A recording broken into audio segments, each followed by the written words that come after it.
stream, so I'll Shardvixen now.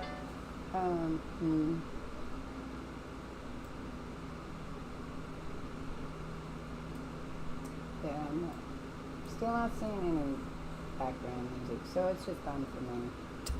At this point, it's just not something that's going to happen, I guess.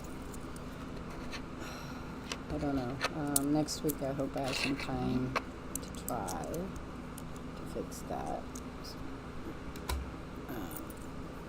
Hey, Feely, how are you? I played Final Fantasy earlier. I'm going to play it again on Saturday. So it's number 12. You might like it, especially if you like the animation of Final Fantasy 7 and 10. It's a lot like 10. Okay, so today I took a step away from the X-Men. We're going to go back. I can't find them at the moment. That's my chore on Saturday before I stream, as I'm going to go try to get my comic books back in order so that we can at least review some. So I'm going to review Red Sonja. These came out in the 70s. They were kind of an offshoot from Conan, and it was in the same time period as Conan. We're going to run, we'll see how far we get. I have up to, in the first volume, up to 15. I'm not sure, and I thought I'd take a look-see here. I'm not sure how far that goes up. I just know I have up to 15.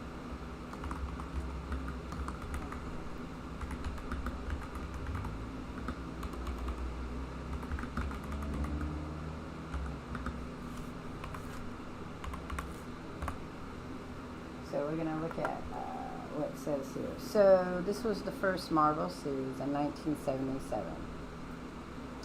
I'm pretty sure. So let's take a look here. Yes. So number 1.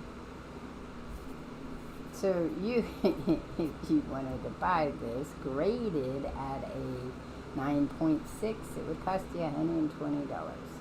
If it's not graded, it probably roughly maybe $20 you could get for it. But comic books, you can't get anything unless they're, auction. So I wanted to know what the series was. Number 2, 3. Let's go back to Wikipedia before we started here. So, hey, Caswell. What is it with you, the BBB day? Do you need to sell t-shirts? You'd be right up there with the government selling stuff. That goes in effect in, December 2026, so it's a good chance it'll supposedly change itself. And I'm trying to see. I'd like to give you guys more information on what I know about stuff, so. Alright. So, Red Sonja as a comic book has had a bit of a history. And just Red Sonja as a character has had kind of a bit of history. They have in the movies confused her with Conan's girlfriend, Alot, I think is how you say her name. And in the books, there is no actual Red Sonja like she is in the comic books. I've read 2 of the Conan books. Red Sonja is more like Alot in that she is a she-pirate who does have this backstory. But the backstory that they have for her is an intriguing one, of course. So I'm going to read the Wikipedia to you. You could look these up, but I'm going to start adding this as some history to the comic books, the things I can't remember or don't know. I'm going to drink my soda. So I don't like the taste of diet soda. It's not my thing.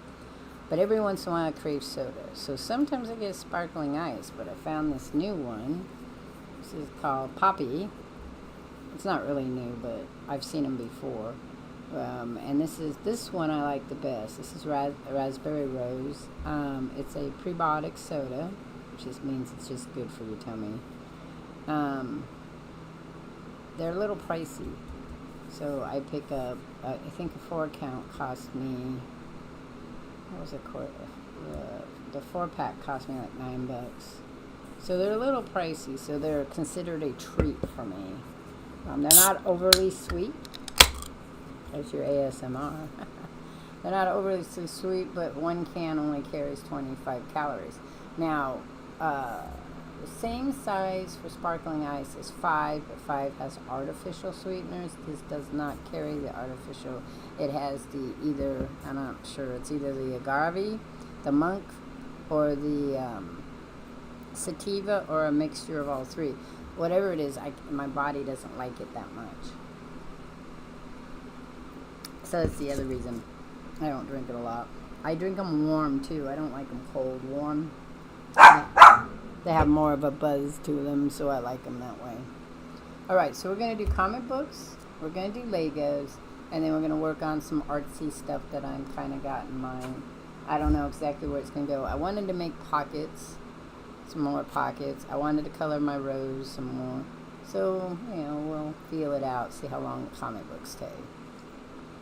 Sativa is a plant that you can actually just use the leaves, and it will sweeten your food or whatever you put the leaves in.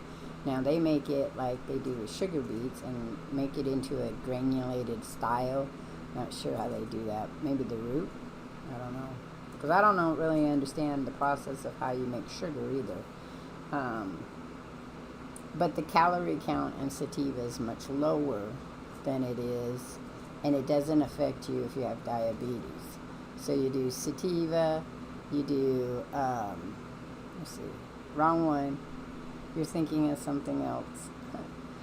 You're thinking of the plant, which is not pronounced. Maybe I'm pronouncing the sugar wrong. There's a sugar, and then there's a marijuana plant. That's because a friend of mine named her daughter that. Sativa. There's sativa. Sativa is the, and stevia or something else is the sugar. So, sorry, Peter. I mucked up the names, so that messes everything. I always forget. I put it down on my calorie count, and then I forget to drink it. So I wanted to make sure I drank. That's what I was drinking for this. But I wanted to start because I was thinking, I can't read you the comic books, but I can tell you a little history about them. I can talk about some personal stuff about how I view the comic books, and that, why I think they're a good comic book or not a good comic book, or however you want to look at it. And then we'll also talk about some of the more pop culture stuff. So that's why I have to use the Wikipedia, because I'm not very smart. Well, not that it's not very smart, I just can't remember anything. Okay, so Red Sonja is a sword and sorcery character created by writer Roy Thomas and artist Barry Winslow Smith for Marvel Comic Books in 1973. Partly inspired by Robert E. Howard's character Red Sonja of Reptidio, a warrior from the Hyperborean age of Earth 616, she is often partnered with Conan the Barbarian. I have some Conan the Barbarian comic books. I think I have 3 of them. And usually it's just because I picked up, I loved the way they drew Conan. And Frank Frazetta is one of my favorite artists for Conan. I'll see if I can find some of his Conan pictures and share them in the Discord.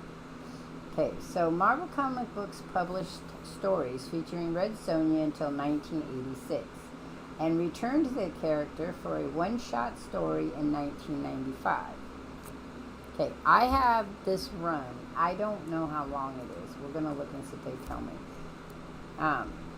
In 2005, Dynamite Entertainment began publishing stories of the heroine, during which the original Sonja was killed and replaced by a reincarnation. I'm pretty sure I have those. The series was rebooted by writer Gail Simone in 2013, telling an altered vision of Red Sonja's early life story via flashbacks. Okay, and I also have that one. I also have the 4 books that were written. There were 4 books that were written in the 80s. Subsequent writers of Red Sonja have included Amy Chu, Mark Russell, Luke Lieberman, Jimmy Palomito, which is a big Marvel name, and Amanda Condor, among others. Okay, so her first appearance was in Conan the Barbarian number 23 in February of 1973 as Mary Jane Watson in Marvel Team number 79, which I have, and I will share those down the road when I find them and pull them out. There's this time traveling thing that Spider-Man did. Spider-Man is the number one hero that is in the Marvel team-ups. They use that all the time. You heard Roger about that? He was going to drink some drinks like that. Oh, he's drinking drinks that have the other herb in them for tomorrow, for 4th of July. 4th of July is very hard on Roger. Some people it is, some people it's not. So she did a number of crossovers with characters from Marvel Comics, Dynamite Comics. A total of 6 Red Sonja novels were published. Okay, I have 6 of them. From 1981 to 1983 by David C. Smith and Richard L. Turney. A feature film starring Brigitte Nielsen in the title role of Red Sonja was released in 1985, while a reboot film starring Matilda Loth in the title role, Red Sonja, will be released in 2025. Okay, see, I didn't know nothing about that. What I did know is that this other lady wanted to be her and had done a lot of posters and other things with her as Red Sonja. That'll be cool. Originally, she had signed up 3 times to become Red Sonja. I can't think of her name though. It's McGowan. The actress McGowan. Let's see.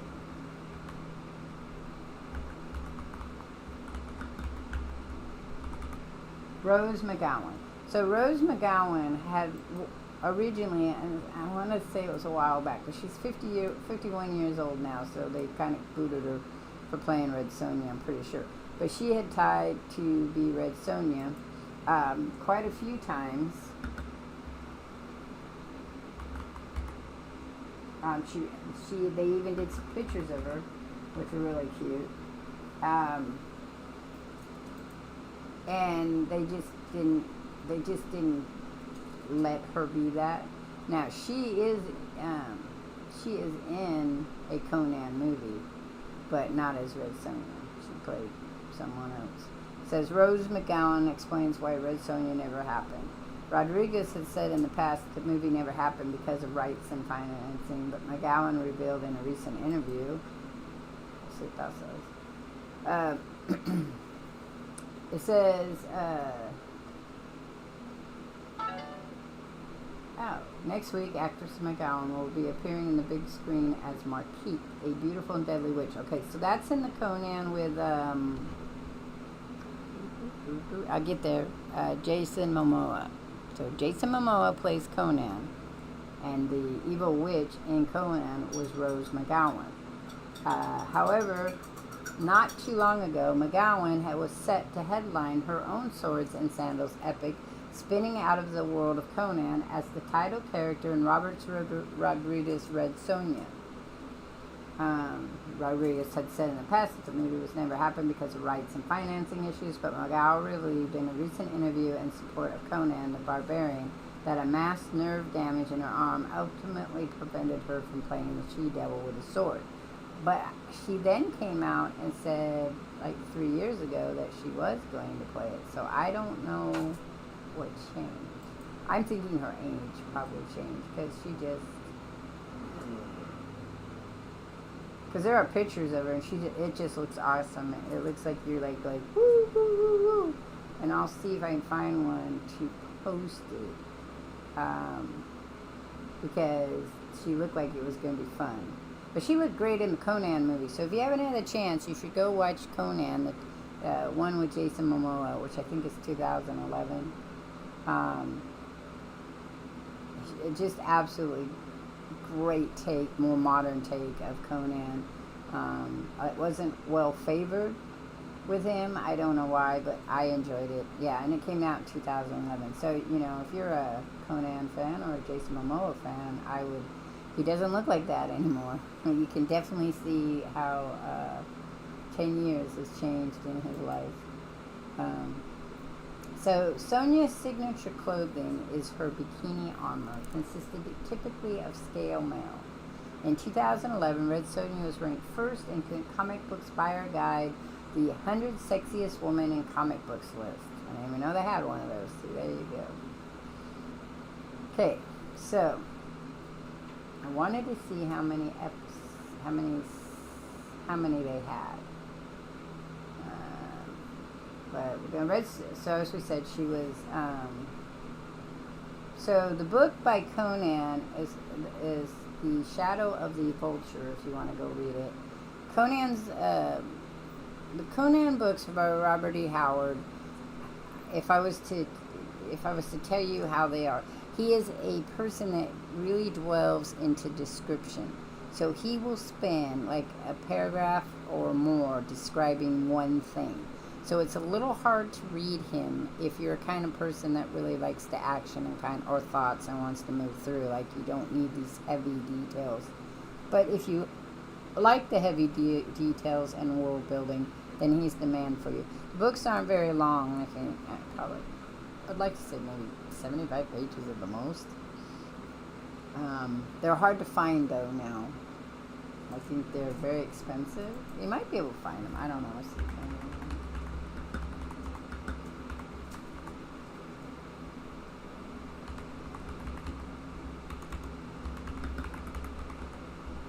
Okay, so let's see. In Reddit, they have a whole people like it, don't like it. There's quite a few books.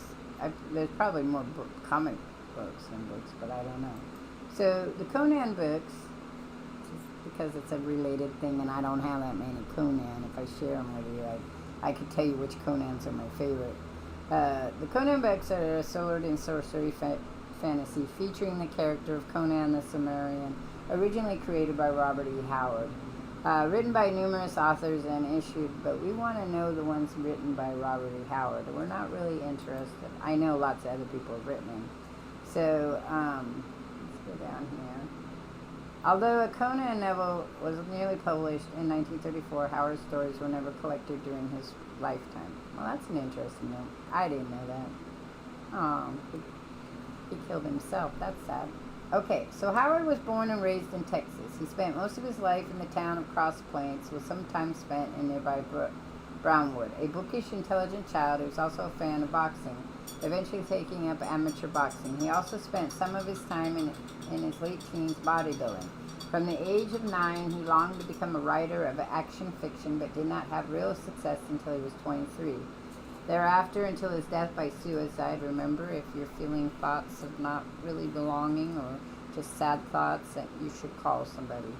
I'm always going to put that out there whenever we talk about suicide, because just the word can sometimes make people feel sad.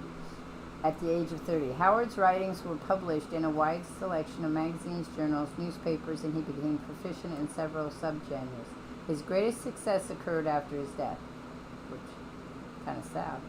The main outlet of his stories was Weird Tales, where Howard created Conan the Barbarian. With Conan and his other heroes, Howard helped fashion a genre now known as sword and sorcery.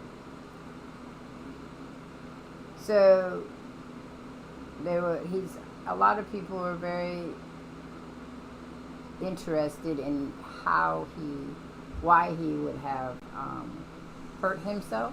And it said his mother had been ill with TB her entire life. Upon learning she had entered a coma from which she was not expected to wake, he walked out to his car, parked outside his kitchen window, and shot himself in the head while sitting in the driver's seat. He died 8 hours later.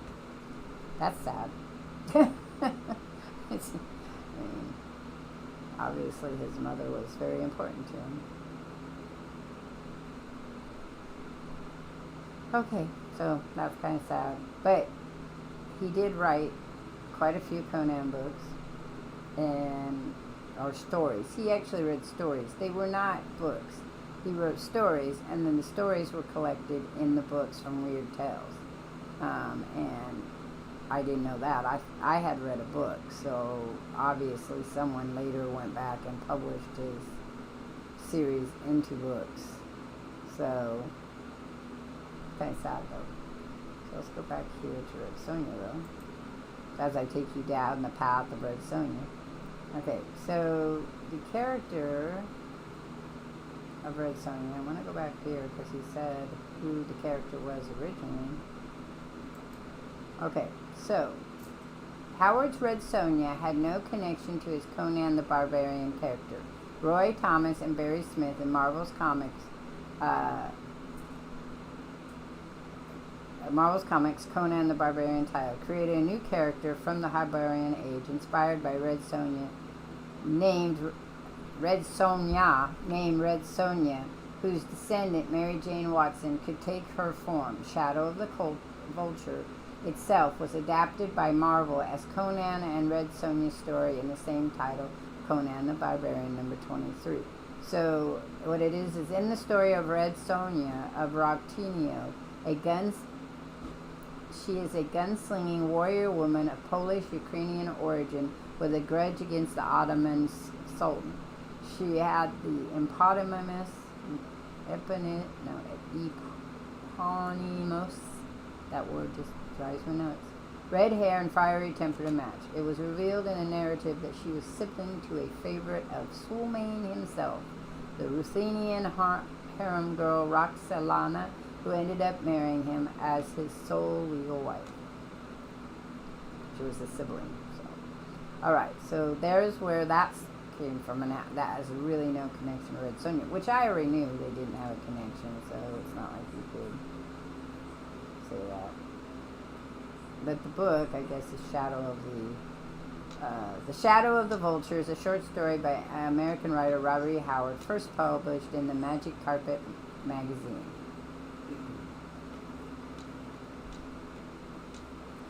That's true. It's S-O-N-J-A, Sonja, and then Sonja. The J, I think the J is quiet. It's S-O-N-J-A.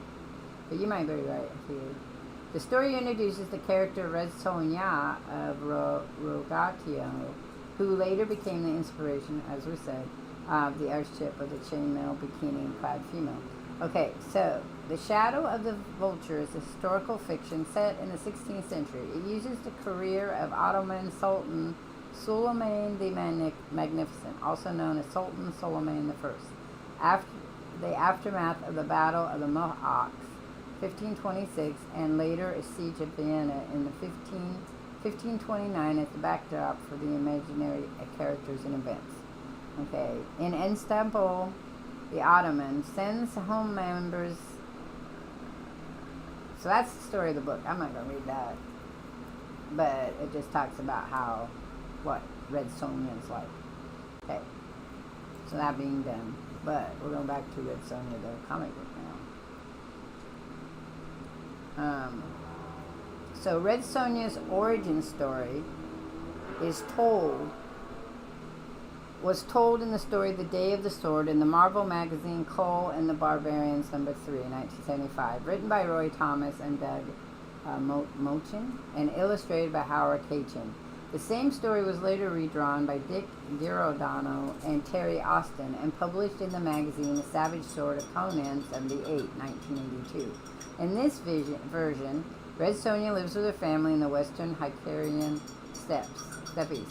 When she is 21, a group of mercenaries kill her family and burn down their house. Sonja attempts to defend herself but cannot lift her brother's sword. She is raped by the leader of the group.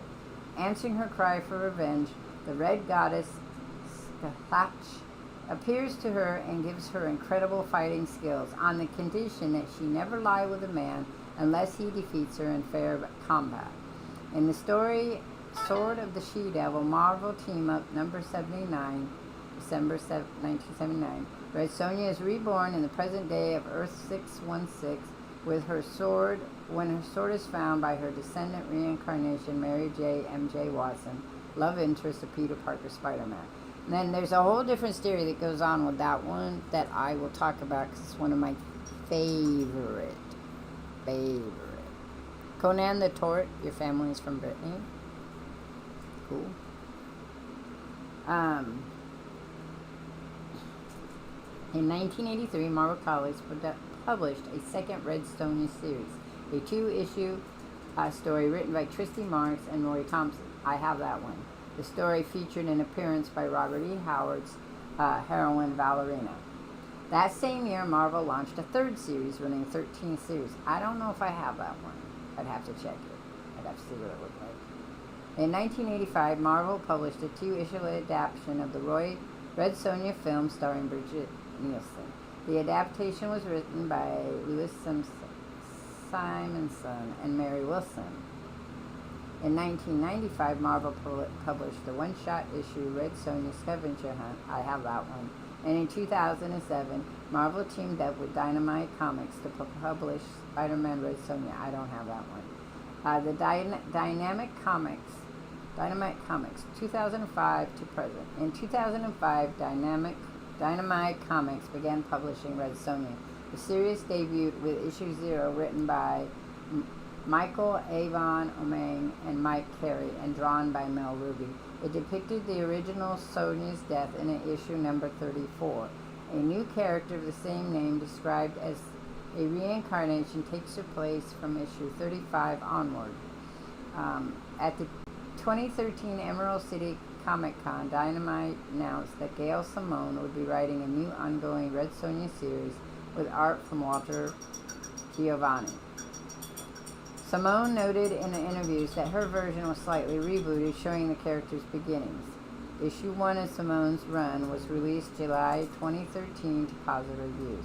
The series lasted 18 issues. After Simone's run, Dynamite launched a new Red Sonja series. In January of 2016, the book featured Margarita Bennett as a writer and a redesign of character by artist Nicola Scott. That series lasted 6 issues. In December 2017, the new Red Sonja comics series debuted with a 0 issue priced at 25 cents by writer Amy Chu with art by Carlos Gomez. The series ran for 25 issues, ending in 2019. Okay, I don't think I have any of those, or I have bits and pieces. In November 2019, a new series by writer Mike Russell and art by Mirko Kolak debuted to positive critical receptions, leading to a spin-off series called Killing Red Sonja. Russell left the series after issue 24 and was replaced with writer Luke Limberman with art by Drew Moss. The series ran 28 issues. Mid-2021, Dynamite releases the anthology Red Sonja Black, White, Red. Each issue presents stories by different teams of artists and writers, including Kurt Busiek, Benjamin Dewey, Amanda Derber, Kat Staggs, Mark Russell, and Bob Q. Also announced was a crossover with Project Superpower. A sequel was released in November 2022 titled Vampira, who I never collected, but was a pretty cool comic book, versus Red Sonja. In February of 2021, Dynamite releases a series titled Sonoversal, depicting Red Sonja meeting her multiversal counterparts. That same month, Amanda Corner and Jimmy Palomito co-write the series Incredible Red Sonja with artist Maura Tate. It's just one word, Moriitate.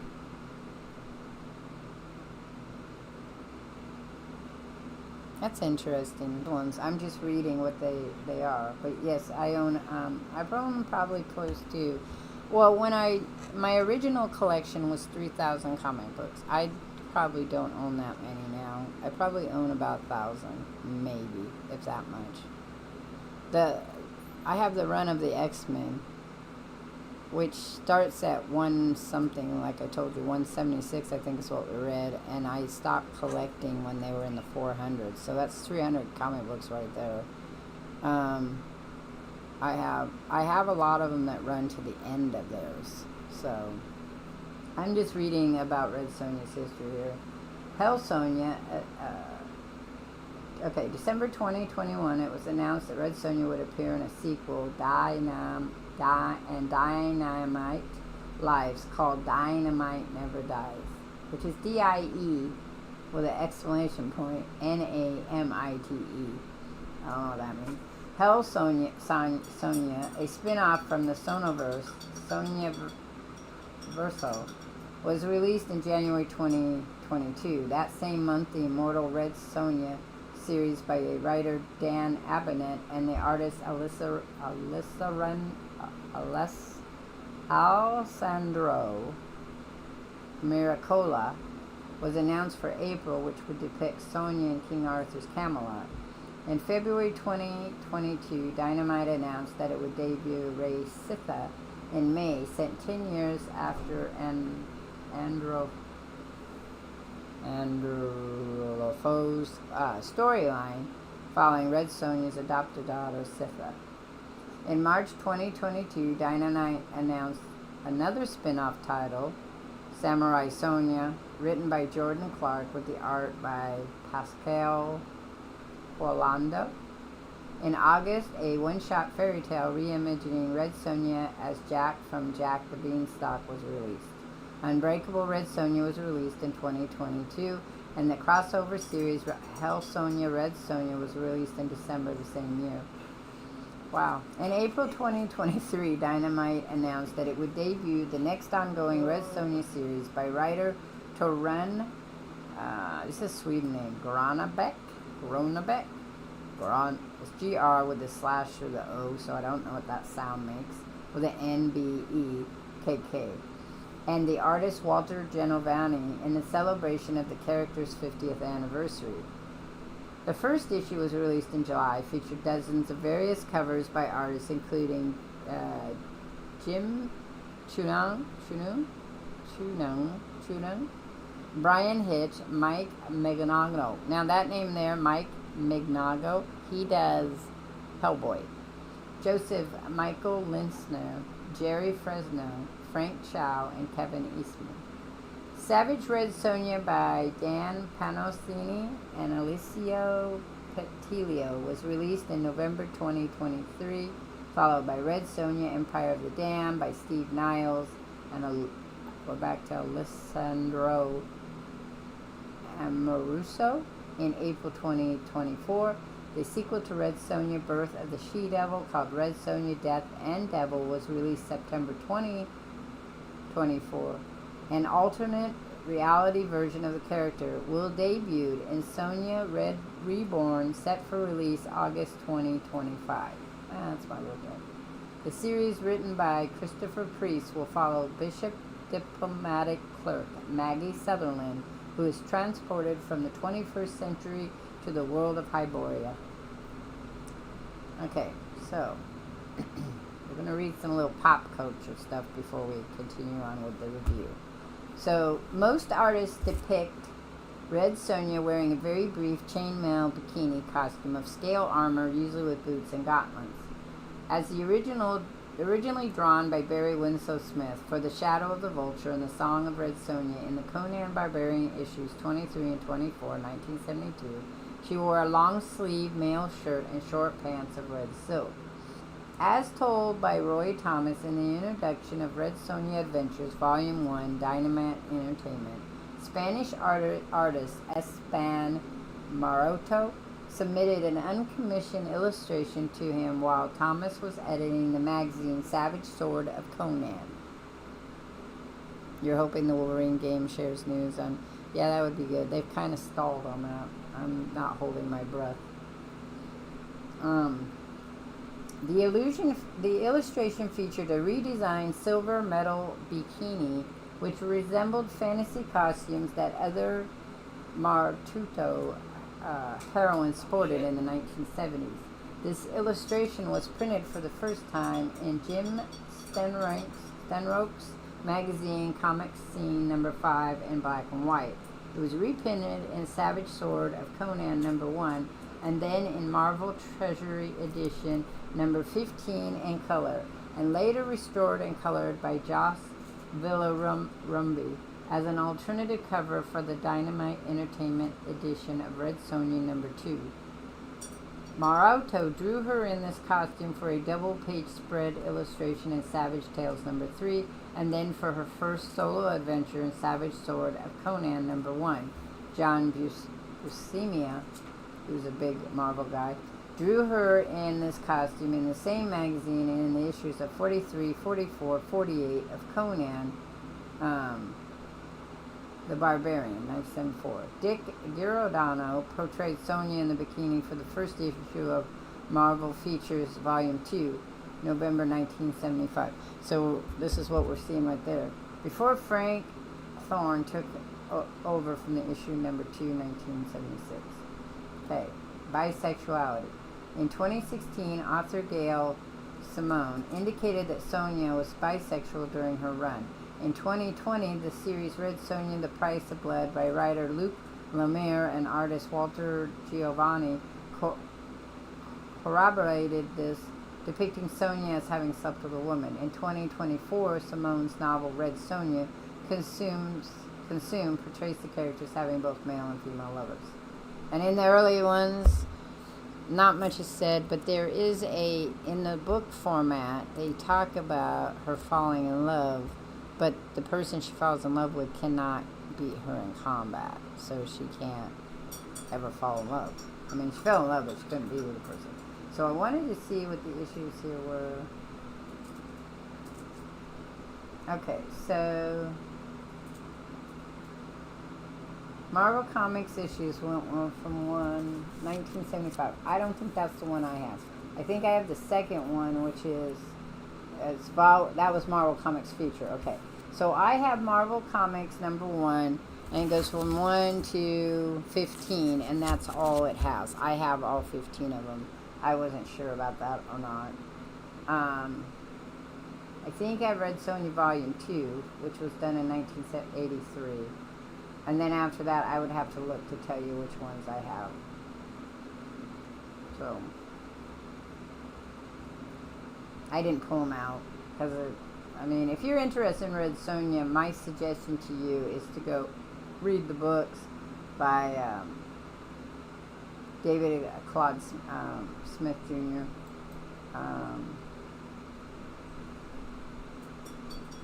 He wrote 6 books with his co-writer there, and I would go with those. I would go read those. I think they give a more in-depth story about Red Sonja. Personally, that's just how I think they perceived that she should have been from the comic books too. And I think that the books are The Ring of Ikrivu, 1981. Demon Knight, 1982, When Hell Laughs, 1982, Endor's and Thithor's Daughter, 1982, Against the Prince of Hell. I don't think I have those two. And Star of Doom. I don't know if I have those two. I know I definitely have the first 4. And they're good books. They're nice fantasy books. Again, they're not heavy books. They're not, hard to read books, but they are good books. So, that being said, when you're talking about, have you written no. Because, so being a teenage girl, Red Sonja, I thought was an interesting character. I liked the idea of her not being able to beat somebody, couldn't fall in love until she beat somebody. But what I really liked was her running around in a steel bikini, because I liked the idea that she was such a great swords person that she didn't need full mail. Because that's how I took it. At the time when I was reading it, I didn't know anything else. This has a unicorn in it, which is why it's one of my favorites, because I always use the unicorn as a picture, to do the pictures. So, the artwork in here is really good artwork, though. It's very, the artist has this way of cramming things in, though. So it's very chaotic. So if you have a hard time reading when things are like, I don't know, very, like this, very, very clutterly, has a lot in it kind of thing. I feel like my stream got stuck. Hang on.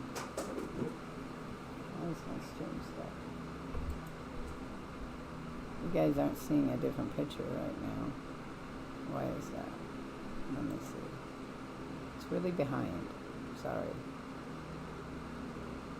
Okay. I was like, maybe it's not behind for you, but it's behind for me. Okay. Now, that's not to say that I haven't read. I have fantasy stories, but they're kind of a mixture between. They're more like the sci-fi fantasy stories of the 1970s, 80s. They're fantasy worlds in a sci-fi fictional story setup, like Final Fantasy, or a fantasy story that's kind of in a sci-fi setup. I want to get back to reviewing books again of some of my favorite books, authors from those time periods. But look at the detail and there's just so much packed in the picture. So I mean, there's a lot of stuff packed. It's not that they short the stories up any, you still have lots of writing too. And in this one, she saves a unicorn, which of course I love unicorns, so that was kind of my thing too. And how her and the unicorn kind of get together, which I remember one of my family members was reading this and they were all like, oh, that means she's a virgin. Well, if you go with that style, yeah, but that would be not true since we knew the story of Red Sonja. So the idea here is that the unicorn just loved her because she was Red Sonja. And that she was, in a way, even though she wasn't a virgin because she was raped, she was very naive in that aspect. So her and the unicorn, so there's this whole, and this has a very 1970s vibe to it. I mean, it does, if you look at it. And you read a lot of comics from the 1970s. It's just got this vibe to it, I don't know if you guys can see that. That didn't show up well. This one right here is just really impactful. See all the very kind of what my dad always said, hippity dippity days. So, contrastically. So, but I like this story. It's a good story. You have it, and then you have where she gets knocked out, and it's like, mine must be the hand that slays the spear through her. First the female, then the steed, because talking about the unicorn. And then turning his back on the rearing unicorn, Andar rushes through his men, weapon in hand, and then, lo and behold, the unicorn kills him. Which is, I love it, because the idea is that, unicorns are these sweet little adorable things, but, I mean, you got a horn on the top of your head. I feel like you're going to be using that. And I have a whole thing about horses anyway. Horses want to eat humans, they just can't. So, now this comic book would not be graded high, so I couldn't sell it for anything. It has damage to it. I bought it that way. It was damaged when I bought it. But I only bought it for 25 cents. Like I said, I got a lot of comic books where I got them for 25 cents or so. So, Red Sonja is also so a little personal history of mine about Red Sonja. Red Sonja is what made me start drawing. So I was in a art class, because there wasn't any other class I could take elective that I hadn't already done. And I was in an art class, and my art teacher said, hey, do you have a picture that you really like? And I was like, I love this picture of Red Sonja. And I'm pretty sure it probably came out of this book right here, but I wouldn't be plus positive about that. And I was like, I really want to draw this picture, because I wanted to color her bikini different. I wanted to do it like gold instead of silver. And so he showed me how to do the grid drawing. And I don't know if you know what a grid drawing is, but it's where you take you map out your picture and you go across. And whatever, so say this is like, you make them like a half a inch apart, the little squares, and a 1/2 inch high. So they're squared 1/2 inch. Then on your bigger piece of paper, you make that square bigger. So say you double it, and now it's, you know, 1 inch, or maybe 1.5 inches, or maybe even 2 inches. Whatever you want to do, whatever size, however big you want that picture to be. So you make that grid. And then where each of the different features show up in the little grids, you transfer that to that bigger thing, making it bigger. What it is it helps you learn how to draw. It really does, because you start having this eye. But I had a talent for that. I could look at things and draw them ever since I was a kid. Whenever I did book reports or history reports or whatever, and I had to make something, like the state bird or something, I just look at it and draw it. So it worked out really well for me. But I was looking at it and I was like, I don't like these lines. So I erased the lines and just looked at it and drew it. And then that's how he found out that I had a talent for being a copy artist, so I could look at something and draw it. And that's how I can do it. I look at a model of something and I can draw it. I can't draw from real life. I can't get the geometrical designs of 3D in my head. I'm pretty good at drawing things. I have to see them more in a flat style than in a 3D style. But yeah, so Red Sonja was the one. I had a couple of other pictures I put in that. I made a whole poster on women superheroes. So in Red Sonja's She-Devil with a Sword, the demon in the maze, and she ends up fighting the demon in the maze. Look, King Kong coming to a theater near you, December 17th. And again, you see the artwork is very... I think one of the interesting things, too, is that the artwork on the faces, on the women's faces, tend to be very soft, whereas the artwork on the men's faces tend to be very hard. And I think that's how they would establish sexuality between characters, so you would kind of know who or what they were. So there's those really weird advertisements again. But you see how, like, a picture here takes up the whole scene, and there's things going on continuously in it. Look, here's that. Laser books. You could send off to him and get yourself 3 thriller sci-fi books. I have to be very careful touching these because the paper cracks. So we're just flipping through to look some of the artwork really quick. I'm hoping by next year I will be reading some of my own stories. I'm going to start with short stories first, but I have to come up with some way to, if I did it on a podcast, it'd be different, but I have to create some type of thing going on in the background. So I need to make a video of something going on in the background, whether it's me doing art or whatever, and then I could read my stories, and so you'd have a visual thing as well. One of the guys I really liked that Roger introduced to me, he had in the background a tank of fish going on, and then the words of the stories dropping while they read it. I don't know if I want to do that. That's like scrolling or whatever. So we'll see. It's kind of interesting though. I think that scrolling might be fun.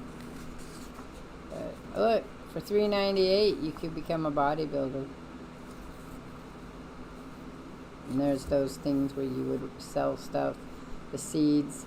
This one's seeds, and you'd sell seeds, and they showed you real testimonies of people and how they bought, they sold them all, and then they got this stuff. After a while, I started to realize the pictures all looked kind of the same. It was the same kids over and over again. So I can't tell you if I have a favorite Red Sonja in the comic books. I like number 1. I think that the reason they never went long is the stories were pretty good, but after a while it was just the same old stuff. And you're like, okay. She doesn't meet Conan in the stories. I don't think. There might be 1 or 2 where she does. And so, I think that's why they have a hard time keeping the series going every time they do. But it was some interesting characters in it, if you think about it. Like this one. Die, Sonia, at the hands of Sorta Leggett. She who is equally deadly as a woman or as a venomous spider. What could be worse? It could be. And again, still that very detailed art. You know, you're starting to see more like shading on her. They're starting to refine her a little bit better. You know, but you can still see where the harshness is created by all the other humans. You know, and how she meets this woman and she's telling her how much, you know, how she should be part of their little tribe and she doesn't want to be part of the tribe. And then they have a fight, which is always interesting when you have women fighting women. And then she turns into a spider, which I think would have freaked me out if something turned into a spider and I was fighting it. So, I really wish I could read these to you, because some of these have just wonderful stories, but, you know, I don't want to get in trouble with it. But if, you know, I don't know what the price is. I don't think they're very expensive. You could probably find them on, many of these you could probably find. The covers are beautiful too. I mean, look at those covers. You got that one. There's this one. Here's another one. Sirens, Singing Tower. You know. This one, where she meets the elephants. This one, where she's fighting the snakes. The serpent is a sorceress. So, yeah. So I just think that if you're looking for a comic book you want to give a fun read to, this would be one that would be a fun read. And like I said, you could probably pick them up for about $2 a pop, maybe. Because when I looked them up, that's what they kind of said.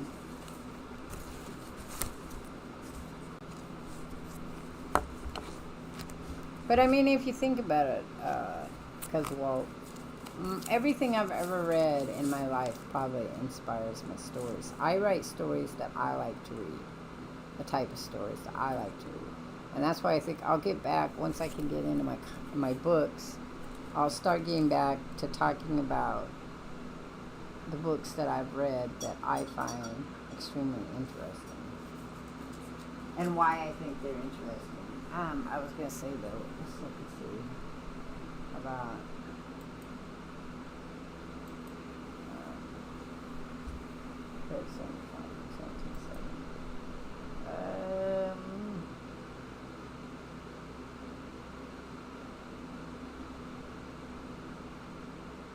but I would start, if you wanted to read about Red Sonja, that's what I would start with. I would start with those. I don't know if you could find very many of the Conan ones. Or you could start with the Marvel comic team-up that I talked about. That one's a good one, too. I wanted to see about what the prices were.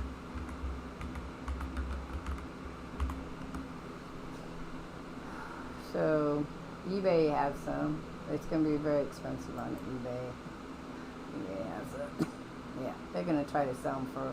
I got one that's graded. You could get Lot 6, Red Sonja number 2, 3, 4, 6, and 7 for $100. So, I think those are graded comic books, so they're going to cost you more. See, because there's one here that's in its graded book at 9.6. That's going to cost you quite a bit. There's one for $14.99. Some Conan's for $9. So I guess maybe they'd be a little more pricey. I bet you though, if you could find them pretty easy if you were interested in them. I don't think I'd go with eBay though. I'd go with a comic book shop. Let's see. Well, the comic book shop has them pretty pricey. But they had one for $22. And then they've got some here that are like $5. like I said, you could probably, if it's not number one, you could probably get all of them for $5 or so.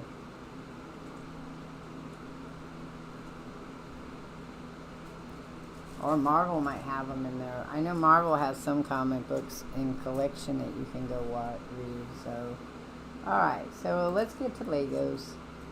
I know. It's an hour of me talking about comic books. Probably isn't the same as you watching me read comic books, and I kind of wish we could change that up, but it's not a thing. Okay, so I bought 2 new kits that I liked, but one's for my daughter, and then I'm getting this one for my daughter for her birthday. So a little unknown fact about my daughter is that in high school she started doing photography.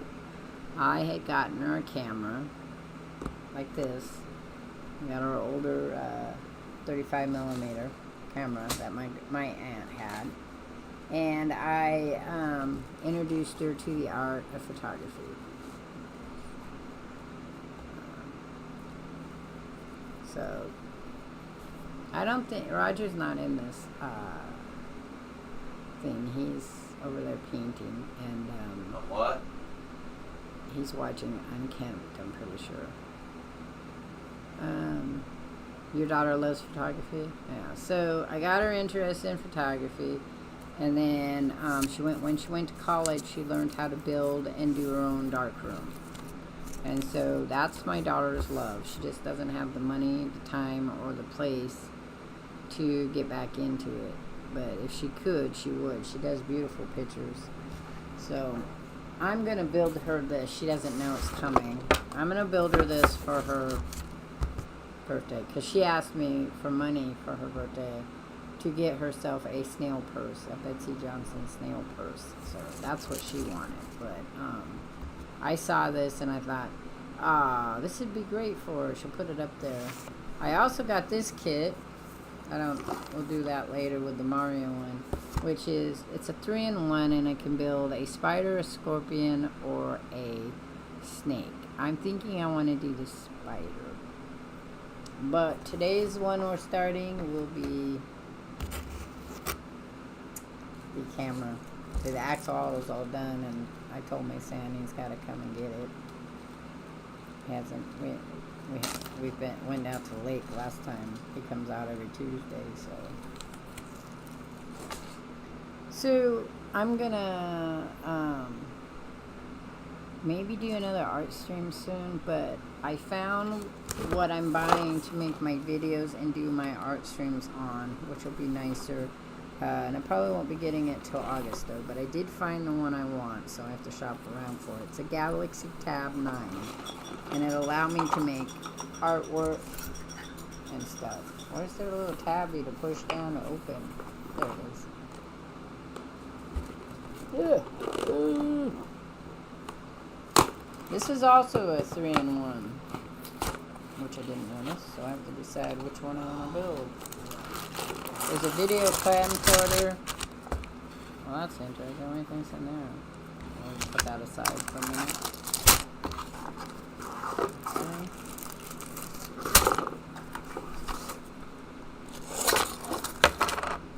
Weird. That's the front of the camera, I'm sure. Walmart's a really good place for buying Lego kits, I'm telling you. They've got a whole bunch of them. Okay, so you can build the old-fashioned TV. You can build a video camcorder. Or we could build the camera. I'm building the camera. That's kind of cool. This is interesting. Okay, so we're going to do the camera. I don't know how many bags there are for the camera. So I don't know how long it'll take us. So let's see.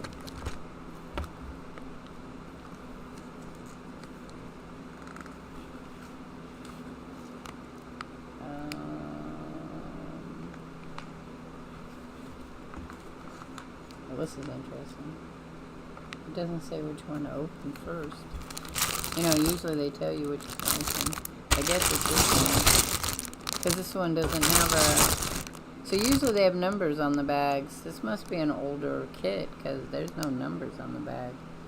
But we're just going to wing it. What's this? I think might be the strap. Yep.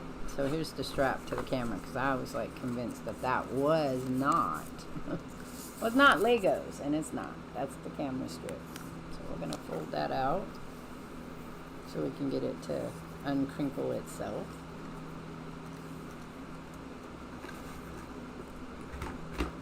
Alright.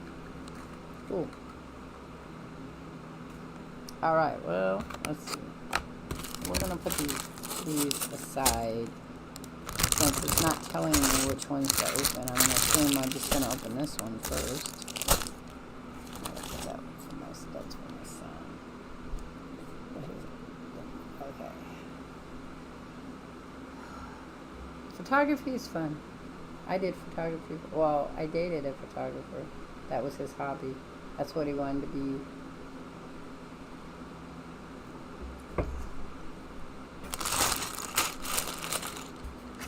And so I did a lot of modeling for him. But he got me a camera, and I would go around playing with my... I got a Polaroid camera. Because I like the idea of trying to make instant pictures look really cool.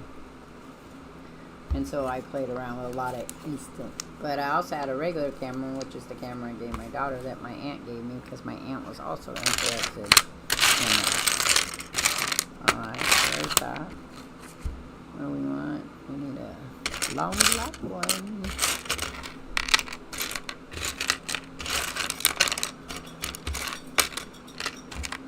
If it's not in here, I'm going to have to open the other ones because I will be very confused. Yeah, I don't see those. They're like this, but solid. Let's see if there are any other ones. They are. Again, not a bag that tells you which bag to open first. But there's what I need. So we'll just open all the bags then, because they obviously, for whatever reason, I don't know when this came out, so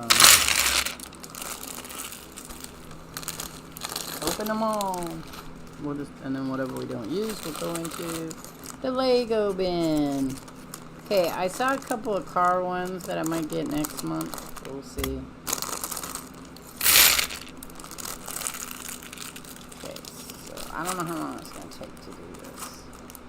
If it doesn't take too long, then we may have a period of time where there's no Legos. Or maybe I do freestyle building, where I watch somebody do a build, and I just have the same stuff. I don't know. Okay, well.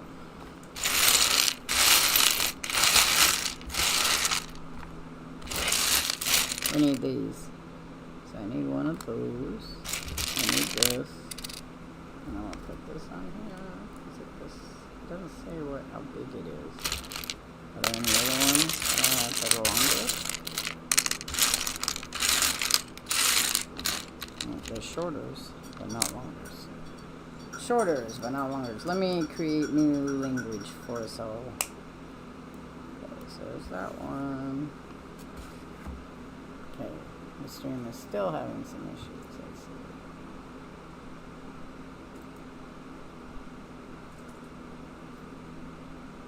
I have a delay.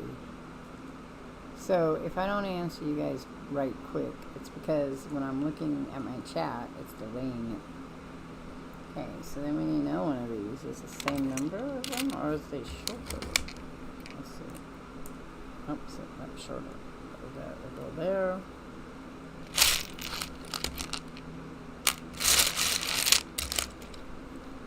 There. And then we need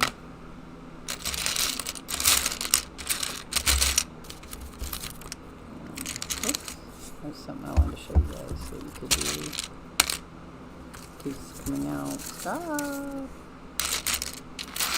So I finished my picture that we made on Saturday. And it's posted, so if you guys wanted to go see that.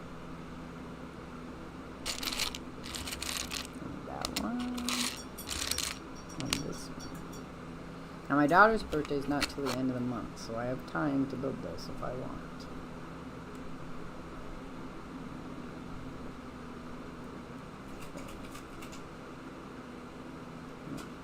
How's that go? I think it goes that way. Yeah. Looks like it goes that way. There we go.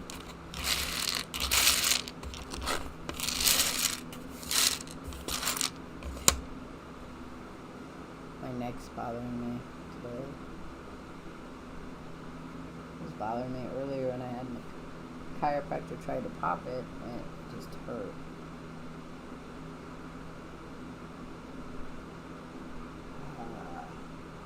Okay. And I hurt my knee, so couldn't go dancing or jogging. I'm gonna go bike riding later though. Got me my bike. Okay, so now we need square ones.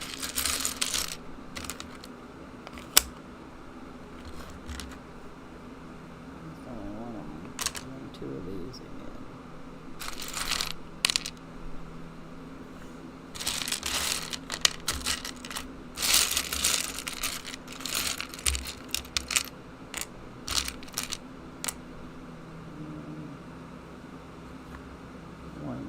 Little one.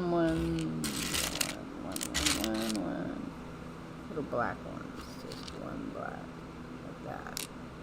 How many do I need? 2 of them. I have to go buy me some new reading glasses. Cover some of the Legos too. They're not very expensive, but I can't seem to find any of my reading glasses. I can't just find my glasses, so I'm like, I don't know my glasses. Okay, there's one. Alright, so this goes like...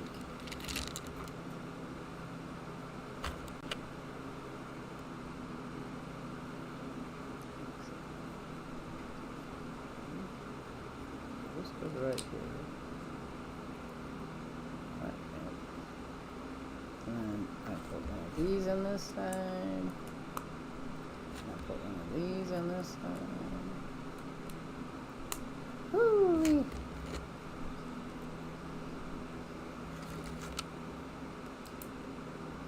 Go.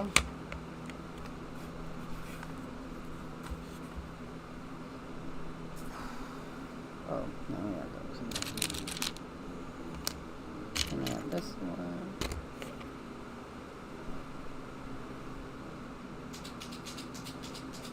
That goes this way. I hope you, for those of you who will be celebrating 4th of July tomorrow, I hope you have a good time. I will be streaming tomorrow. I'm going to stream Fallout 4. Kind of 4th of July. I mean, they're in Boston. There's a lot of history for the Revolutionary War. I know a lot of people do Fallout 76, but I'm going to do that. Because we're going to finish out Fallout 4, and we're going to go to Far Cry. So, as soon as I'm done with Primal. Unless I play them both at the same time, which I might do. One of these. Nope, not that one. Not that one. It's a 2-1. 2 is a 1. And then Saturday, I'm gonna play that Final Fantasy 12 again. And then I can't find them. I have to think about this. Shows me 2.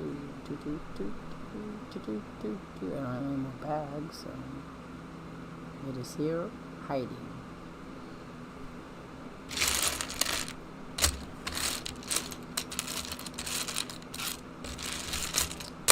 One of the Sundays, I don't know which one yet, but one of the Sundays is Mary Lizzie's birthday, and she wants to play Uno for her birthday, so I won't be streaming. I don't think.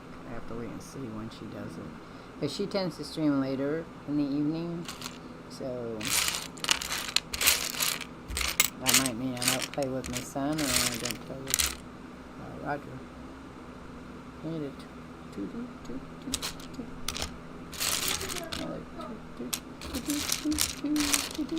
There it is. Pretty sure that's the 2-2.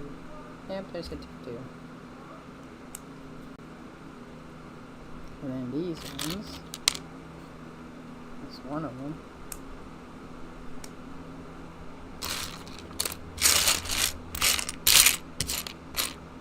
There's another one. And then... Oh, I did that wrong. God damn it. I blew it. My first blew it job here. I'm sliding down right. Okay.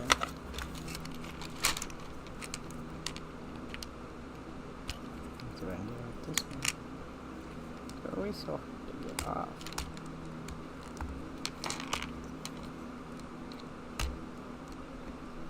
There we go. Nope, that's not the way I wanted you to come off, but that works. That works. I just need to get in here because I messed up. That's not where that one goes. Okay, fine. You come off too. We'll just take them all off, right?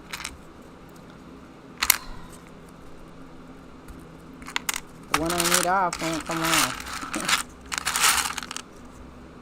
Everything else wanted to come off.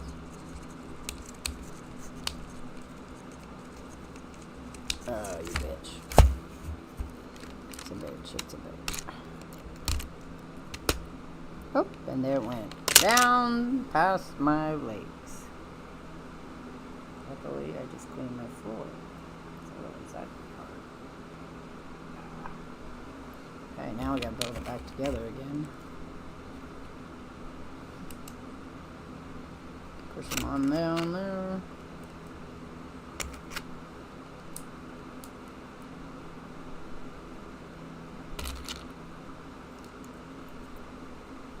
Okay, got it. I don't think they're in there, probably. That's fine. Okay. All because I picked the wrong color. Wrong color.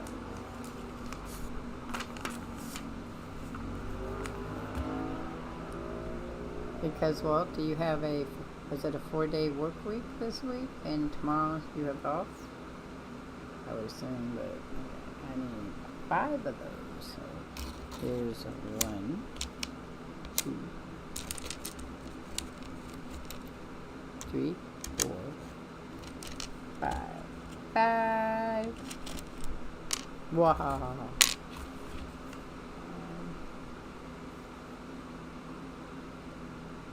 And I guess that's it. No, was it solid? 2, 3, 4, 5. These are not the better directions I've seen, that's for sure. So we need another long. This one. That's a brown. Do I need a brown one or do I need a black one? Guess it'll depend on whether I find a black one. To whether I need a brown one. Nope, not those. There's another brown one. I'm just putting those aside so I don't keep seeing them. Okay, here's a black. And then I need a shorter black. So it's not the brown. Don't need the brown.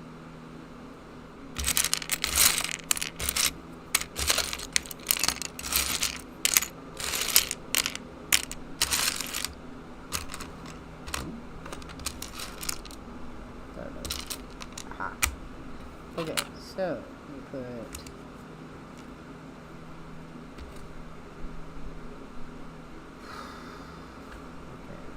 this one goes here.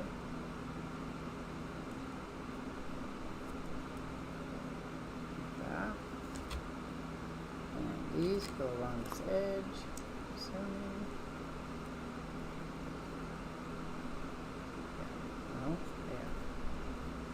Oh, yeah. Oh, yeah. Oh, no, yeah, yeah. I don't know how that goes on there. Okay, I'm confused already.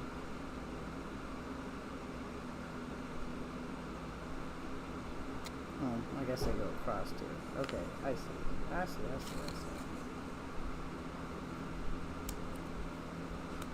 Maybe. But not like this way, right? I don't know. I gotta look at this. It's very confusing. It is not as good. It's not a very good. Okay, what's the difference here? So I have those. Alright, and I put those black, and then I put those in. These go. Well, that's this way. Nope. So that's the problem. It's not that way.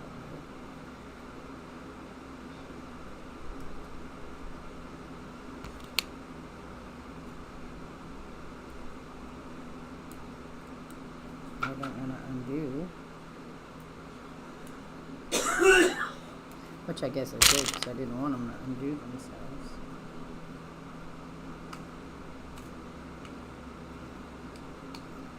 Single Gamer is in China. I was watching some of her videos. I might share them in a thing, but she's in China right now. She'll be back soon, she said, but she was there for a month. It's like, wow, a month. Okay. That's not right. So we got to take this off. We gotta take this one off because I screwed up here already. These are all in the wrong place. As well, I guess I didn't think it mattered, but apparently it matters. So now I've got to redo this whole thing, which really would be easier if I just undid that one, but that's not going to work either. Welcome to my private hell. Okay, we're gonna just take these apart because this is not looking for me.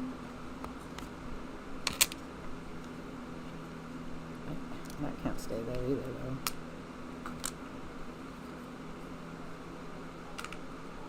This one might take longer.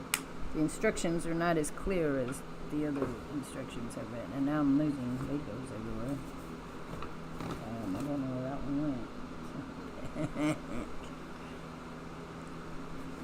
It's not like I didn't have. I hate when you can't see shit. Mine, I don't know where it went, which is going to be a problem because I need it. I have a couple of days that just feel. Let's see what fell in my bag here. I might find it later if I just don't worry about it. This stuff fell in my bag all the time. Have to make ticket stuff.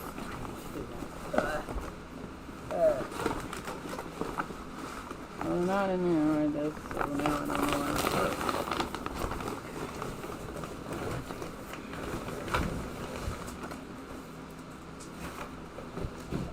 So it didn't go there. Where did it go? One of these. Oh, well, where? All the time on me. Then I find them later. Okay, I'm just gonna pretend here. See if I got extra. I don't know if those are gonna matter in color size. And they have to be the other ones, so I can't be those ones. Might have.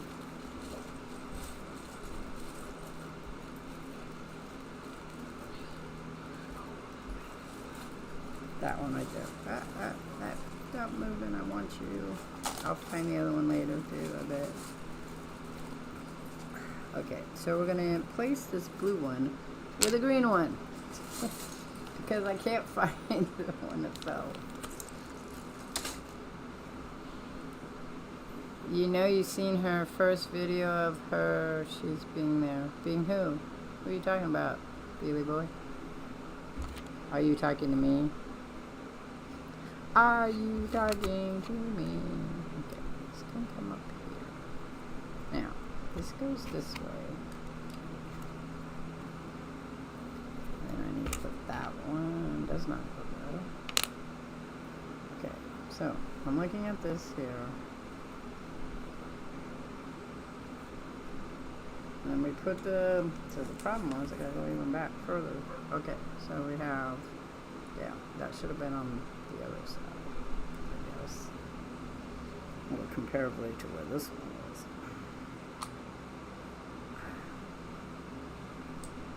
Okay, so it goes back on there. This one goes here. What happened to these two? They fell off too? It's a revolt! That one fell off there too. That one wasn't on there either, so I gotta take that one off. Okay, now, put this one on where it needs to go.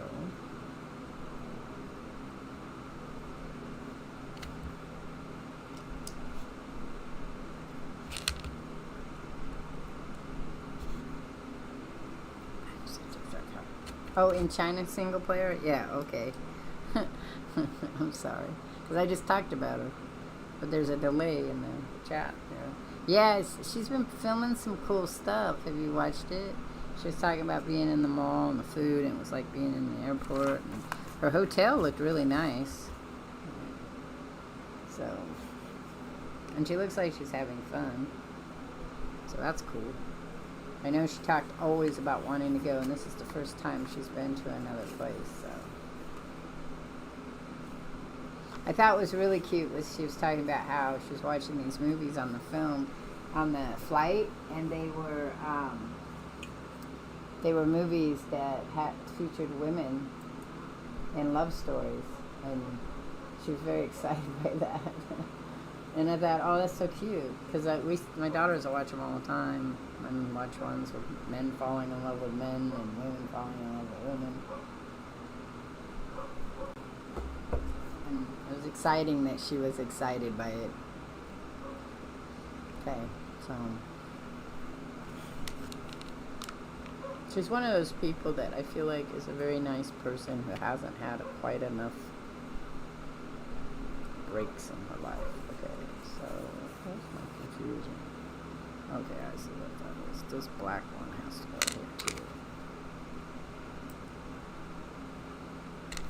Okay. So we talked about that, about finding that right person, and it can be so hard sometimes finding the person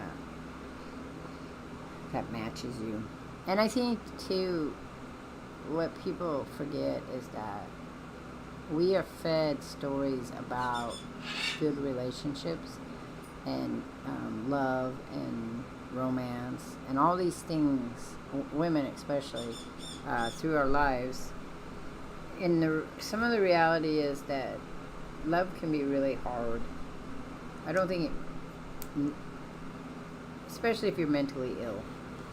I think that it's probably easier if both people are not mentally ill, or one person is not mentally ill, because there's a struggle that goes on when you're mentally ill within yourself, much less the people outside of your realm. So if you suffer from anxiety, or you suffer from severe depression, or you have problems like schizophrenia, or you have problems with bipolar with delusions and hallucinations, all of those things can be wearing. Or even if you have a chronic disease, because that's another one. People with chronic disease can make people very tired quickly, because the disease or the disorder eventually becomes all of your life.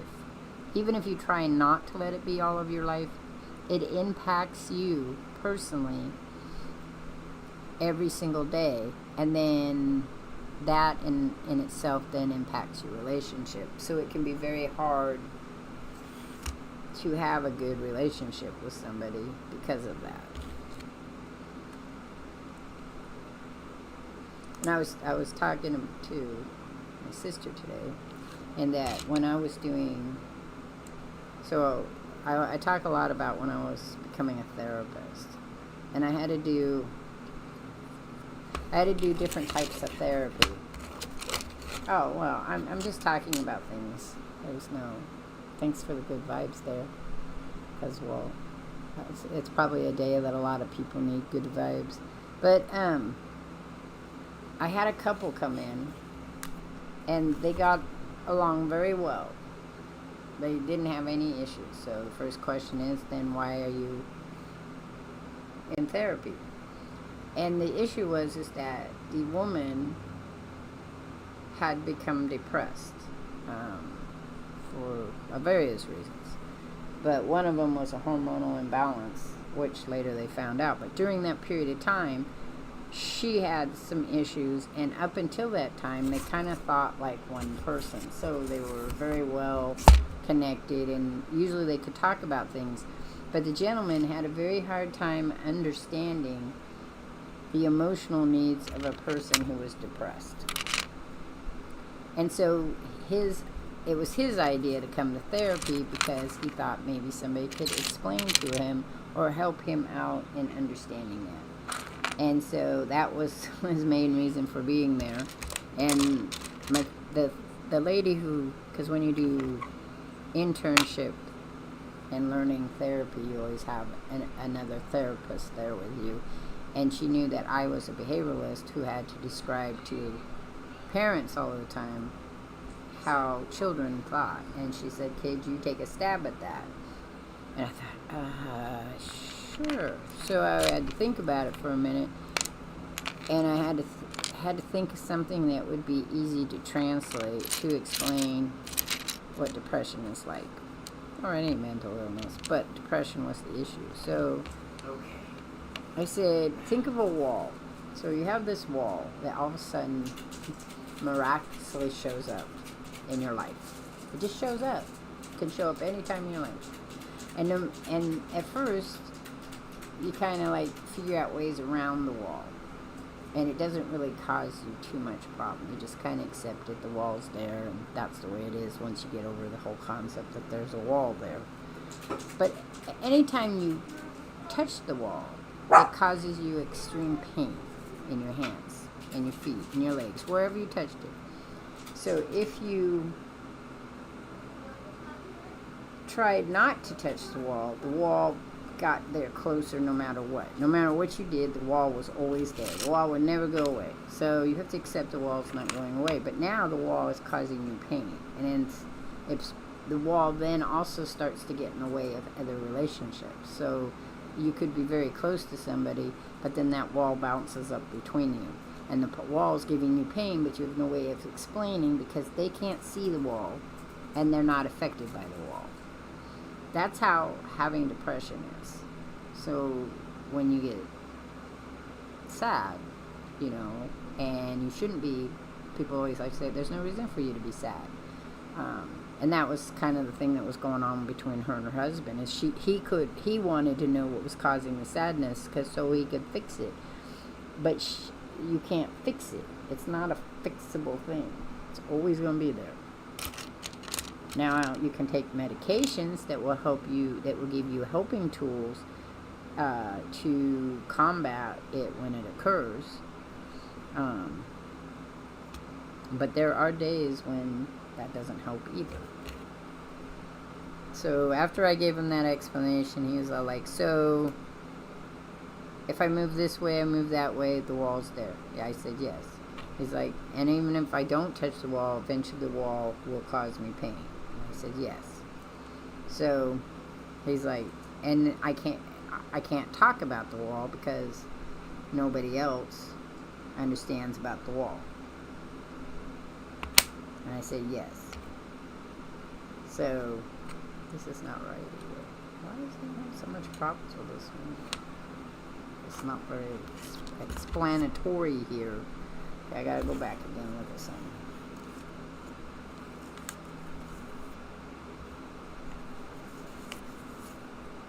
Yeah, so this is not explaining itself well. So 1, 2, 3. I got 1, 2, 3, 4. So did I use the wrong one? The wrong square? Because I have 4 across, and they're showing 3 across in this square. So maybe I used the wrong square, like this one. So this one right here, which I can take out, shows 4. 1, 2, 3, 4. And 1, 2, 3 is that. So why? So maybe I'm not putting one in. But then it shows the 4, 1, but it doesn't show me where the 4, 1 went. Yeah, it shows me 4, 1, 1 right there. So when I put the 4, 1 there, we go 4, 4. Then I get over here and I don't have 4 anymore. So I didn't add something correctly.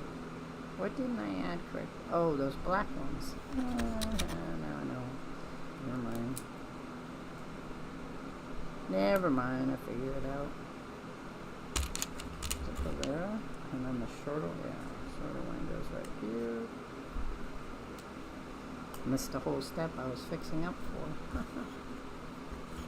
And sometimes you can take medications that make the wall not be seen, but then they make you feel weird too. Like make you feel sadder, or they make you feel dull, or a lot of people say they just feel like a zombie walking through a world. I took medications for my anxiety, and it was helpful for a long time when I needed help with it, but you're not supposed to take any of those medications for long periods of time. You're supposed to take them to learn how to successfully understand what's going on with you. So for me, I have warning signs, so I know when I'm not feeling well. One of the big ones is I don't want to play video games. I don't want to stream. I don't want to do anything. I just want to lay in my bed or hide away someplace. And I've been dealing with it so long that I just know it's time, when it's time to get up and move. When it's time to do something. When it's time to reach out to people. When it's time to, tell my daughter I'm feeling depressed, could we go for a ride? Or go for a ride myself. And that's the best way you can manage it. So that's what I explained to this couple, was that they had to figure out ways that they could help each other through it. And so they came back for a couple more visits, and we went through some ways that you could manage it. And then they said they were good. Never saw them again.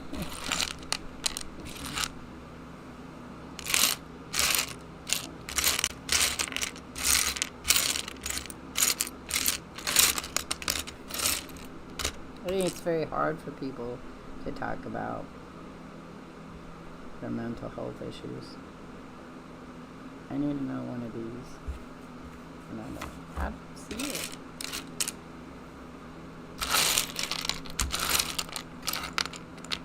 The magic's not working. I say I don't see it. Oh, there it is. And it didn't show it. Oh, nope, that's not it either.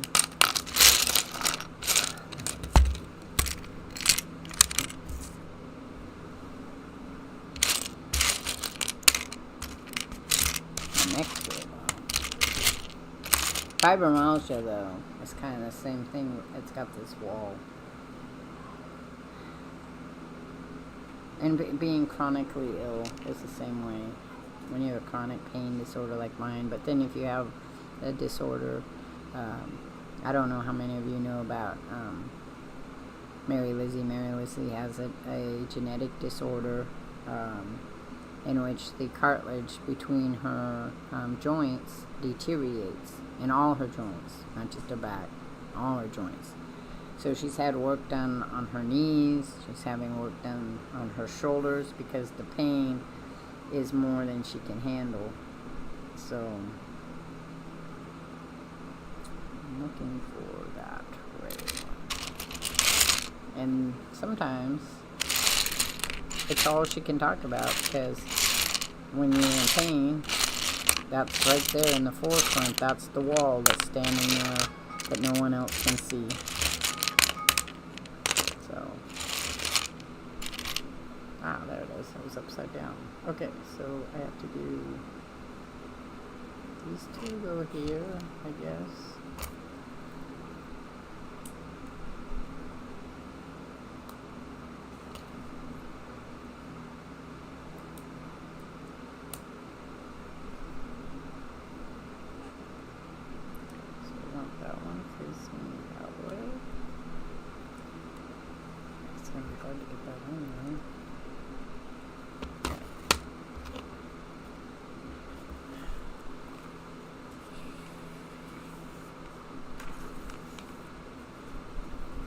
I have this talent of being able to describe how people think and feel to other people, and about myself, how I think and feel. It's a talent of mine. That's what made me good at doing behavioral work. Because I could watch the behavior and dictate it to what I thought was going on. Sometimes it was by trial and error, especially with nonverbal patients. It's usually kind of hard to know what they're doing. I had visited this nursing home who had a patient who had been instituted since he was 5 with a development delayed thing at that time period in the past when he was put in the home. It would have been, he would have been mentally retarded, is how they called it. They don't call that anymore. They call it developmentally delayed. But he was, when I met him, he was 65 years old. And he spent his whole life in institutes, considered unable to live in the real world. But he was nonverbal, so that was part of the problem. He had not learned to speak ever, and no one ever took the time to teach him, because during the time he should have been learning how to talk to other people, he was instituted because he was delayed. He asked me to come in because he had been transferred again to this other home, but the home that he had lived in for 10, 15 years or so had closed. So you have to imagine a man. He's 5 years old and he's put into a house, as a boy, he's put into a place. He can't speak. He gestures a lot, but he can't speak. And then he's just kind of left there. His family comes to visit him, and he wants, I'm sure he probably wanted to go home, but by the time he's 5, he probably doesn't really know who his family is. Probably the nurses and the doctors are the representation of his whole world. And then at the age of 10, he's transferred to a different home. And then at the age of, he's dead now, but at the age of, I think it was 15, he gets transferred to, because he becomes violent, so they transfer him to a juvenile facility. And then at the age of 21, 25, he's put into another home, and he just keeps ending up being transferred from home to home to home. And the whole purpose of his family is the people that he's there. And we have no way of knowing if he ever figured out that he wasn't with his family anymore, or what was going on in his brain. But they wanted me to come because he was just not being himself, I guess. I don't know how he was not being himself, but that's what they said.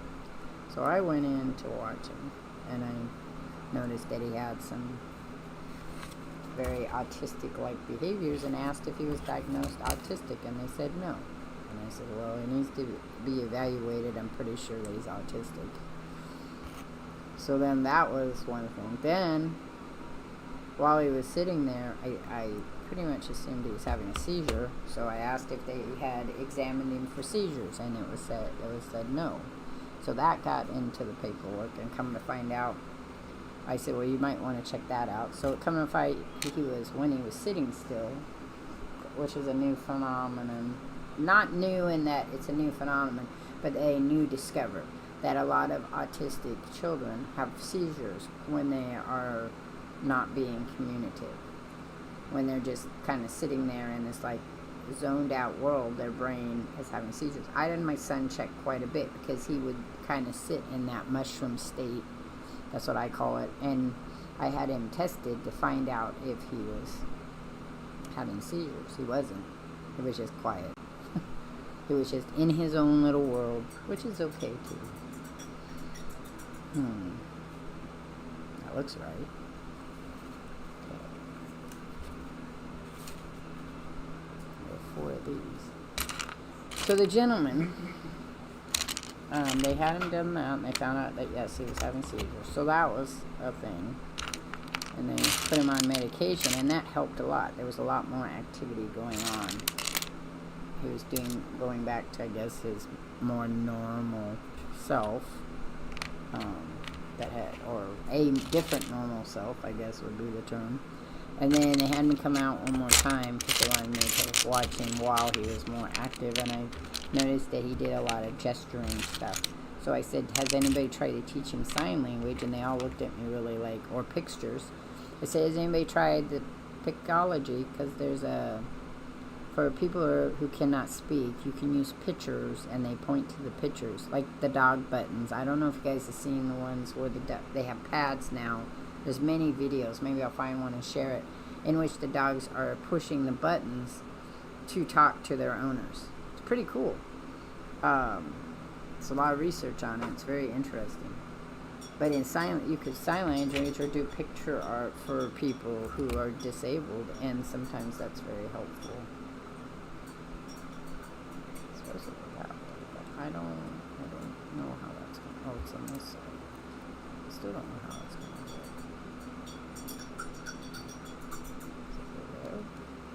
Let's go there. So they did that, and I said it'll take longer than 1 or 2 times, though. You would have to, you have to commit. They'll find somebody that's going to come and commit that time period to teach him sign language and or the picture thing.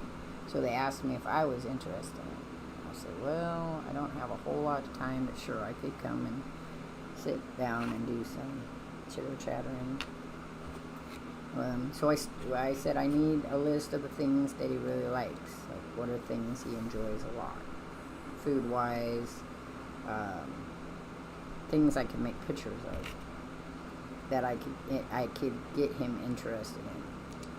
So he had a special little stuffy he really enjoyed. So I got a picture of a toy. That was that picture. We took a picture of it and we made a picture of it.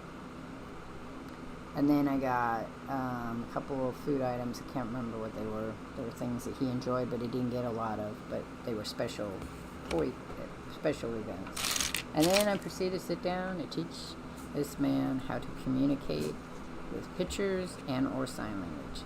He preferred the pictures. He did learn some sign language, as do some people, but he liked the pictures. They were his preference for asking for things. Pictures, though, don't allow you to have a long-term conversation. I mean, they do, but it can be tiring for everybody. So I suggested they get him a push pad with the same pictures on it, but he just pushed the pad and it would say it in the language, whatever he wanted, right? So then that person could have communication with people. So they did. And he was up to pushing sentences, and he was overly excited. He enjoyed it a lot. Especially when he could ask for his toy, or his food, or go for a walk, talk to a friend. 65 years old. Had a lot to say.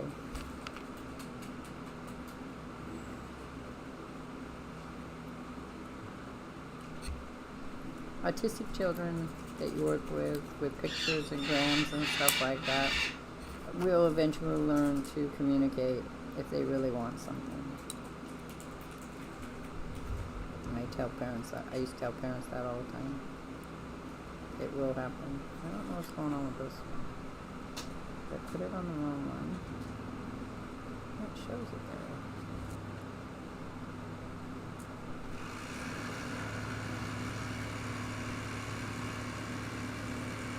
But it won't go on. It should be right there, I would think. So, yeah. So why is that wrong? Since it's wrong here. We got a wrong. It must be this way.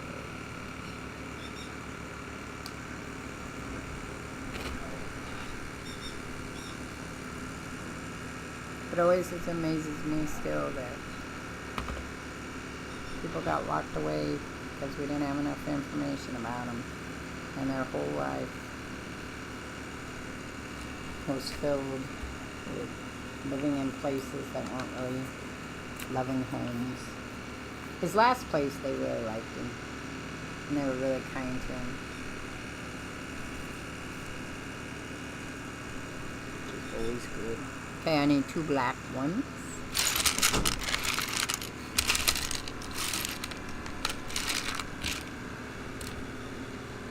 And that's not, to me, not a sad story. It's just an interesting story about how our brain works and how we don't know enough information about stuff to think that just what we've learned in the last so many years is that's it. That's the end of it. You don't have to learn anymore. It's like fibromyalgia. You don't have to learn any more about fibromyalgia, but yet you don't have a for sure this is exactly what's going on inside the brain thing.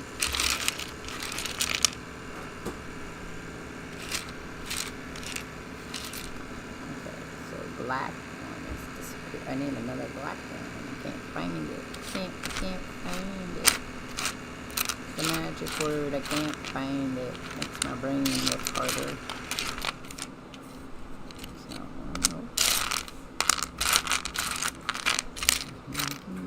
If you're watching this in the future, or watch it new to the channel, be aware that that weird sound that you just heard in the background is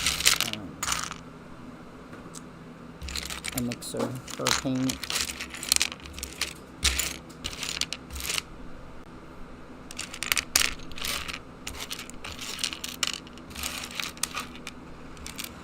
So, I got my Hungry Girl cookbook. And I've been making these tortilla pizzas I really like. So you take a high fiber tortilla, which are pretty delicious when you make them that way. They still have the same amount of calories, but they have more fiber, so that's always good.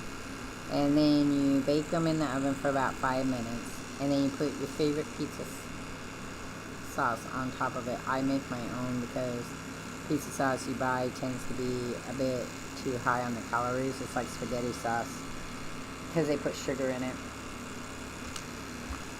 So you put 2 tablespoons of that on there, and this is a Hungry Girl recipe you find in a cookbook.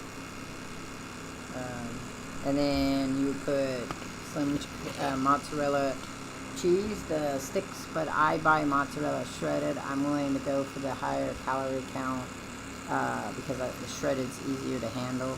I don't like chopping up the mozzarella. And you put a little bit of onion seasonings, whatever your seasoning are you want to put. In the sauce, you can just make it with tomato sauce. You don't need tomato paste. But you do have to cook it a little bit and add, your herbs and stuff and let it kind of simmer down so it's not so soupy. I kind of like it a little more soupy, but that's just me. But you could make it just like a regular tomato paste and add your tomato sauce, pizza sauce, by adding your tomato paste in there. You just have to remember, tomatoes have very low calories. They're like, a can of tomato sauce, like 60 calories. A small can of it. So then today I did something different. The first time you do it's just cheese, but I put bacon bits on it. That's it good.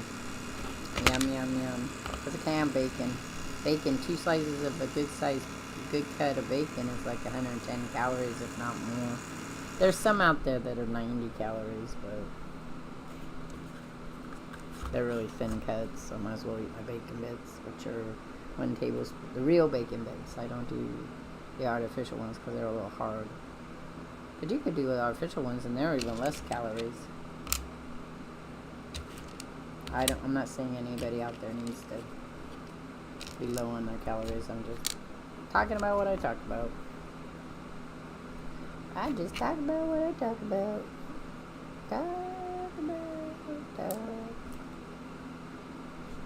What do you talk about?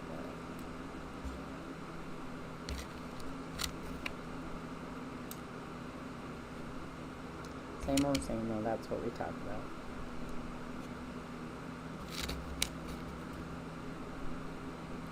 Okay. I'm gonna stop in a minute here. Do some art.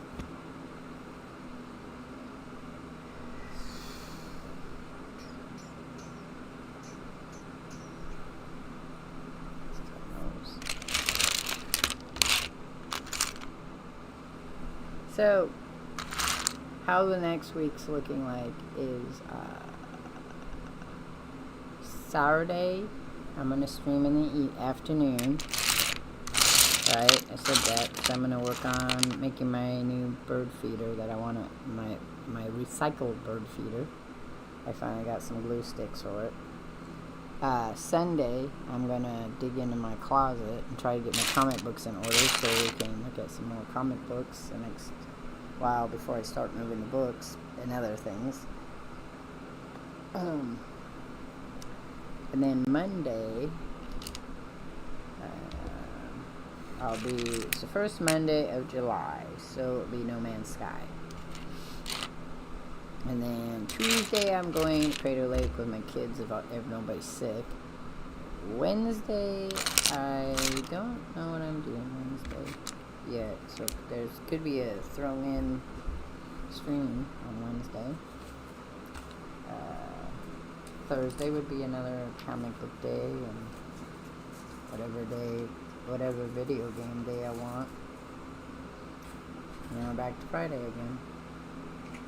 So, not this weekend coming up, but maybe the weekend after that, we could do another art stream. We could make more paper. We could do some more painting. I could do a stream of us just watching me clean and sort stuff. That's always fun. Some people really like that. Maybe another one of the great ones. I like to watch people sort their stuff, but I'm odd. I like sorting stuff, though. It's overwhelming.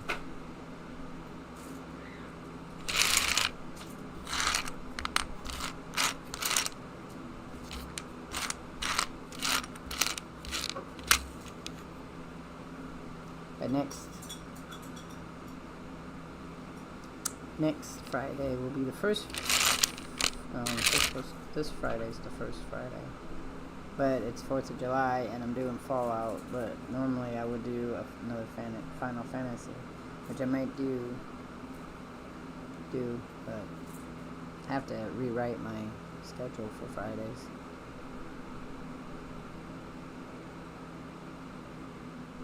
Okay, I don't see that either.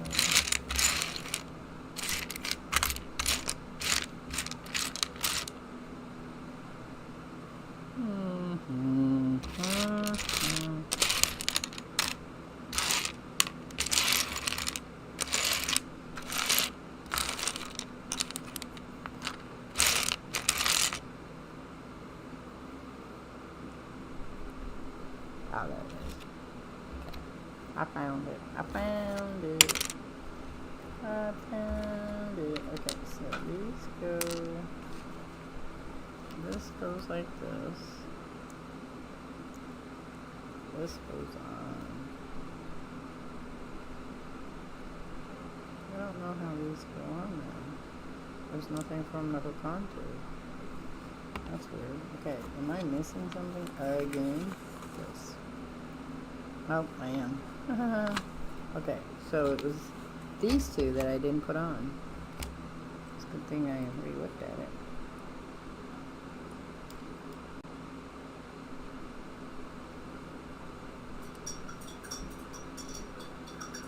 And this goes on here. No, which way? As it goes that way.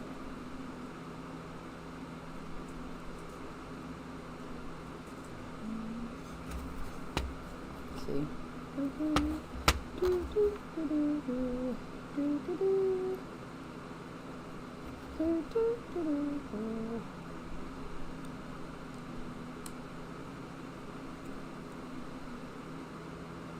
Okay, that is done. Okay, I see that my stream is having a hard time there. So So it may drop and restart itself. Just be aware.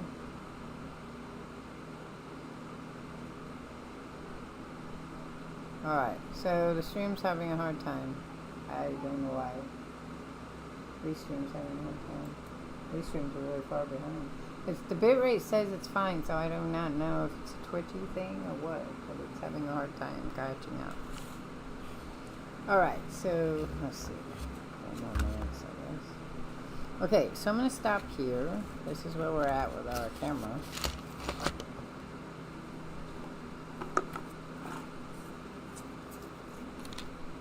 I'm going to do some art. I have a bit of a headache, so I'm not sure how far I'll go with the art.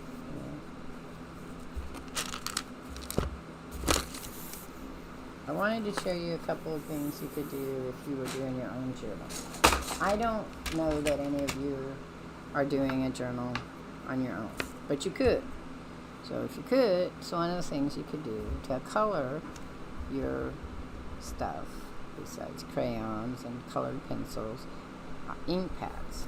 So this is sticker paper. I bought it a while back at the dollar store, which is not the dollar store anymore.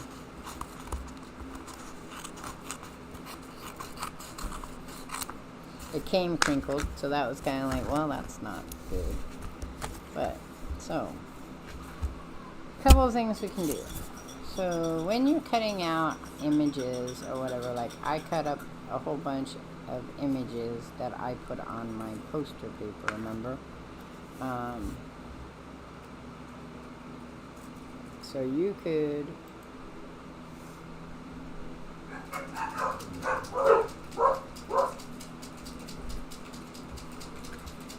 so you have these images that they're these little pieces, cutout pieces, see? Little cutout pieces that have these edges on them. Okay, so there's a couple ways you can do this. I'm going to do it with my ink pads first. But you could do it with the crayons. So that's another one you can do it with. But I'm going to do it with the ink pads. I'm going to pull up these ones here. Let's see if I got another color I might want to use. That's a nice blue. I don't know if I have any greens I would want to use. I have some browns. Let's pull out the browns. I do have some greens, but I don't know if that's a green I want. I don't like the green. So there's some browns. Green is not a color that's my favorite color. It's another kind of pinky brown color. Okay, and then you're gonna need a brush or a cotton pad, or you can use paper towel. Here's a nice one. I could use that one. Okay, so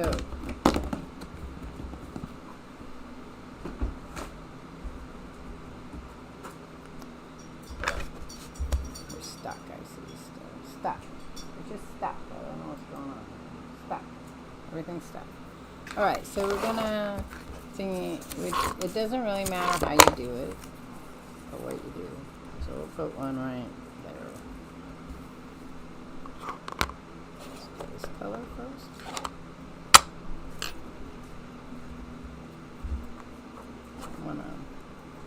I'm gonna do 3 colors at a time.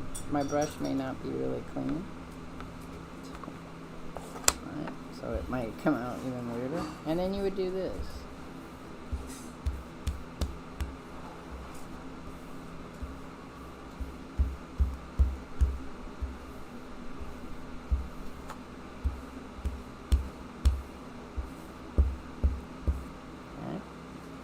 So I have that imprint. Then I'm going to do a different imprint. I'm going to go that way. And maybe I'm going to use this color now.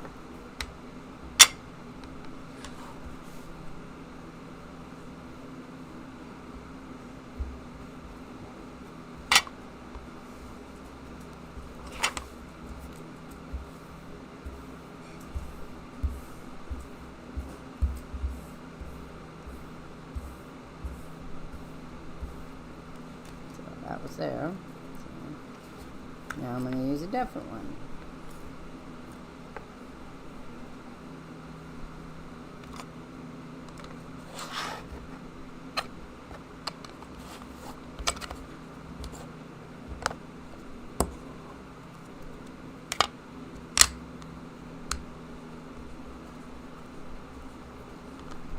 See, that wasn't cleaned off very well, I can tell. And I'm going to put it on here. Now, this has a very weird shear to it because it is this weird paper. And I'm going to brush on here, maybe. I did not get. This is green knot. Not very wet. Could be a thing, 'cause sometimes they're not very wet because they're old. Oh, it's very light. I see it. Now, that is one way to do this. Okay? And then you end up with this design on there. Now, another way you could do it is not use your brush at all. Let's use this side. Let's go this way. Is he mine?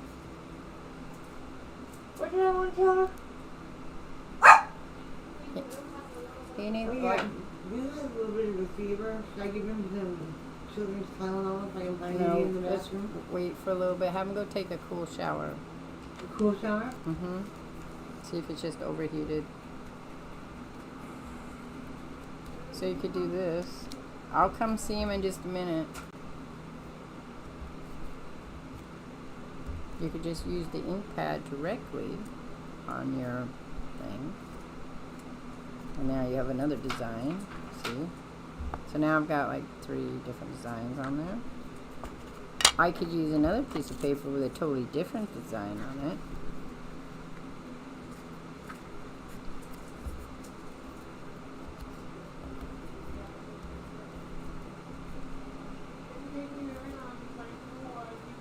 Okay, and then that gives me another kind of decoration on it. And I let this set and dry.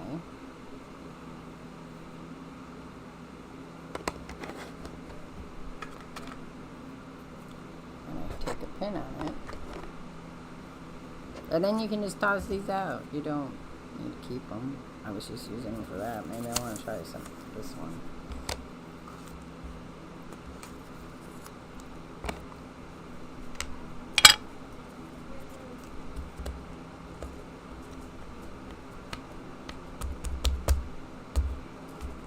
Which looks like some of my pink didn't work very well anyway.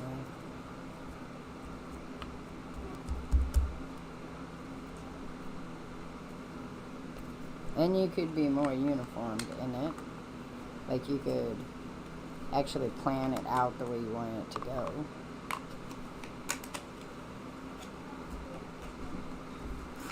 You could also, let's see here.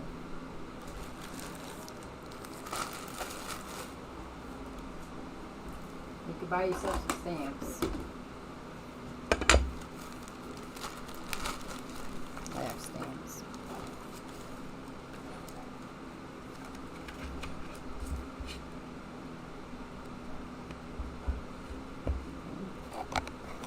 I don't want that color though.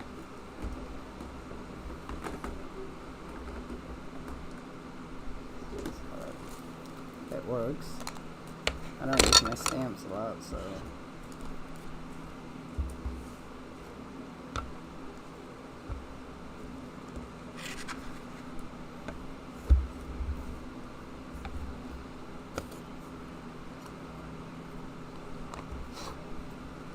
If you have problems with stamps, sometimes you can turn them over like this.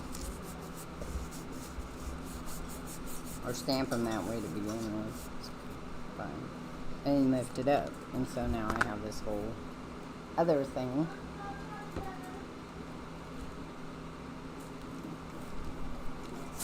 I want to make sure it's cleaned up. Okay. That's cool.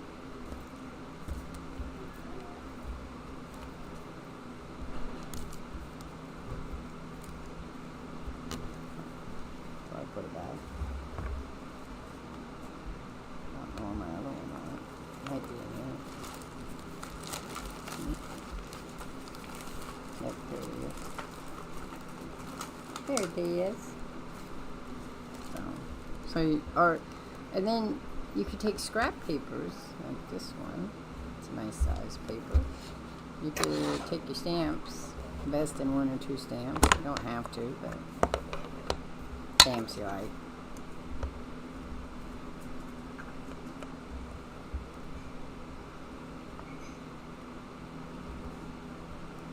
And then you got a picture there, see?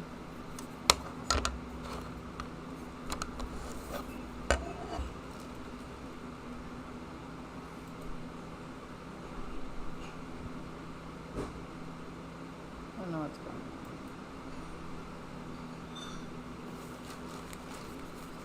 See? So that's now. I take this and put it back on its stand. It doesn't like to stay on the thing. There's a couple of them that like to fall off on me quite a bit. I also have this kind of style stamp thing, which I can set down like this and set them there, and then you can just push on it if you want. I noticed the peel on the back's coming off there. I wonder why. Okay, so I should go back there on that. Alright, then I wanted to, I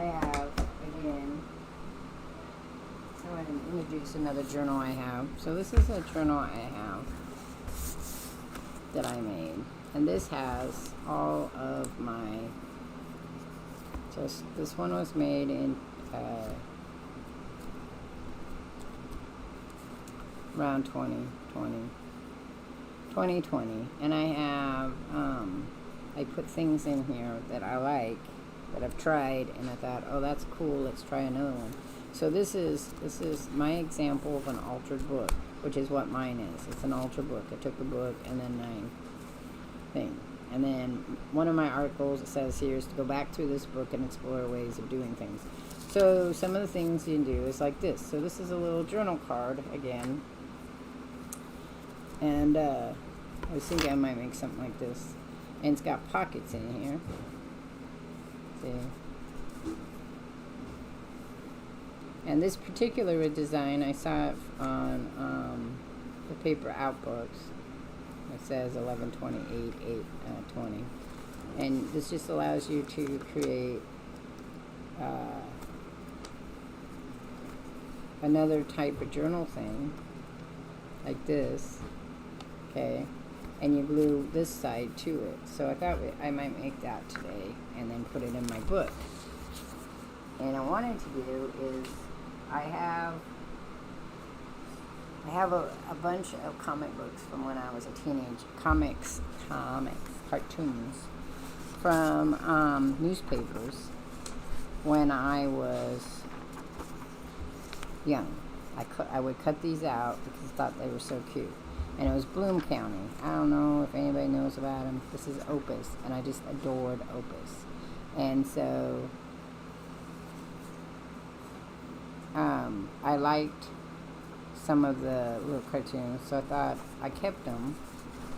I then later bought the books, so I own quite a few of his books with Opus in it. And this series right here, this part's here, is about Steve trying to quit smoking. Steve's one of the characters. Opus is another character. Milo's a character. There's these teenage boys or older boys, or maybe they're men, who sit and they talk about the world, right? So they're talking about him going cold turkey, and how Opus is trying really hard to keep him from smoking. But so there was a bunch of them. I have the comic books that it goes to, so I thought, well, I've already got the books, the collection. I bought them when I finally had money, but I really wanted to put them in my journal that I'm making. Also, I found my Witchy Hour book. The Witching Hour, these were the journals that was a sample of the journals that people were going to get from the Patreon that we did. And I got them out. I got it out because I wanted to show Cuz Walt. This is one of my homemade papers right here that I did. You know, I got them to work really well, and how you can use them in your journal. And I'm going to put this in my other journal here because this pocket didn't want to work, so I'm going to use that too.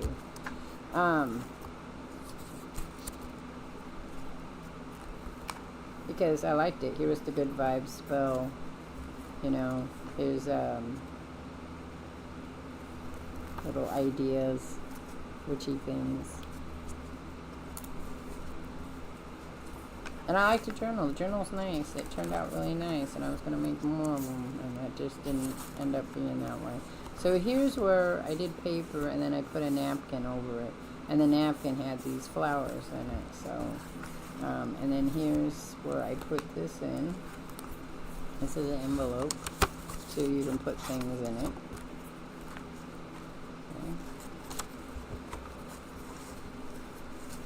Okay. And more paper. Next week, I'll show you how to make these little journals like this. So that's going in there eventually. I don't know where yet. So I want to make one of these, and I wanted to make them with the Bloom County cartoons and my crows and whatever not. So I'm gonna take this, and we're gonna put two together to make it a little thicker. You could put a cardstock in the middle of it. This is very old paper though.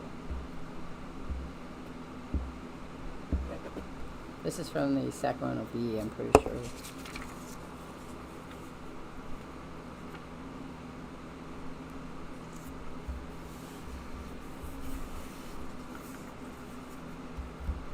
Okay. Now, you don't have to make them like this. You don't have to make anything the same way.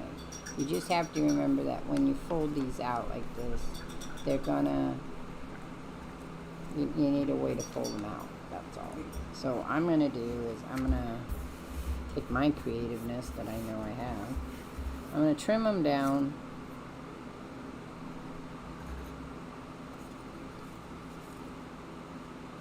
Oh wait, I'll make a couple of them first. I'm gonna make 1, 2, 3. Yeah. That one aside.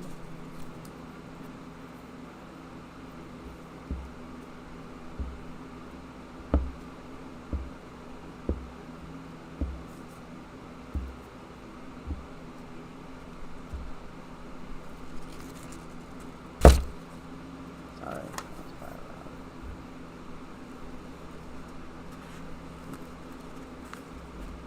If you ever get a chance, you should go and read the Bloom County cartoons. Just so from the 1980s, so they're very 1980s. Sorry for the picture of my head there.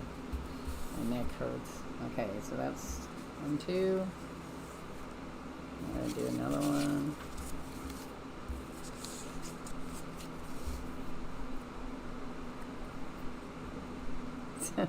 Like this young man here.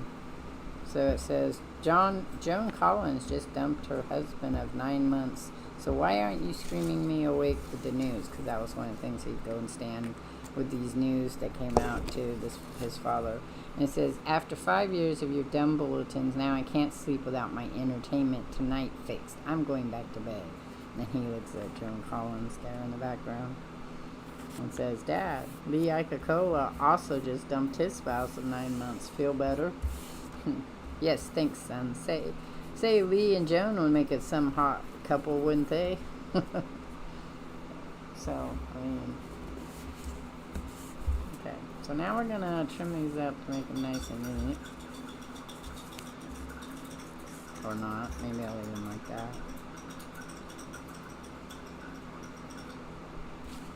Let's put this one back here. We got 3 of them.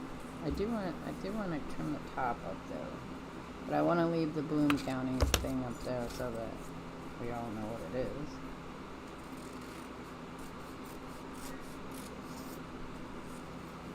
I'm not going to worry about the bottoms right now. I'm just going to do the tops.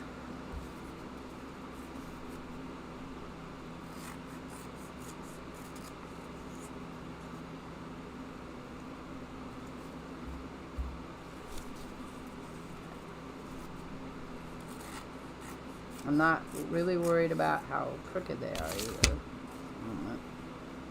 So this is paper craft. Just paper craft yourself.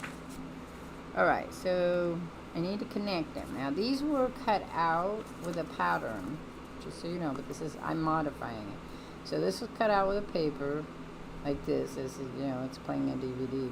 I don't know which one it is. It looks like a PlayStation.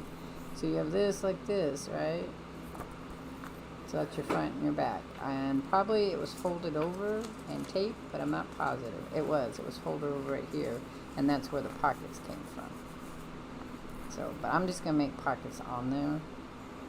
In fact, I might end up, now that I think about it, I might make these the pockets.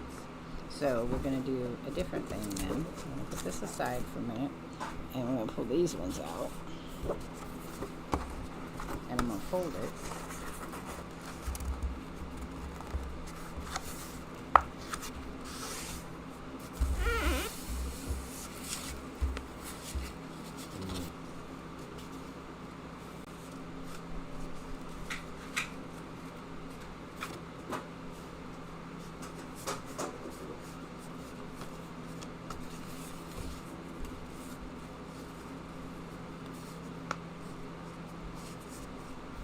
Okay. I'm gonna cut this.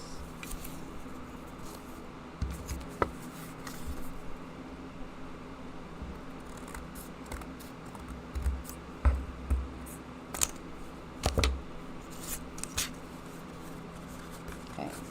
Now we're gonna cut this top off. Okay. Or I could do it this way instead. Let's do it this way.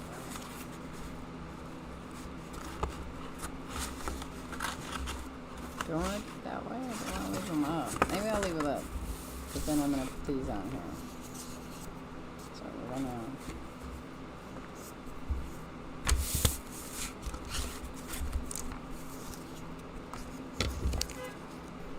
Which one do I like better? This one?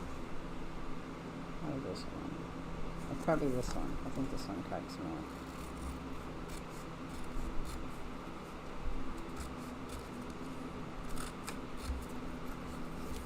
Like I said, because I own the comics for it, so the books, I'm not overly worried about them. So we're gonna go, so I want both ways to go.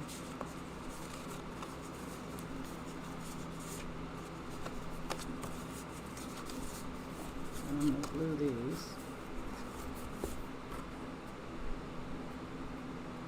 Okay, I'm gonna glue these.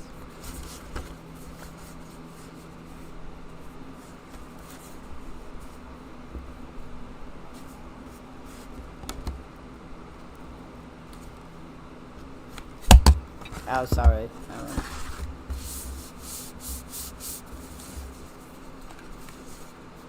I gotta fold it. And I gotta fold it the other way.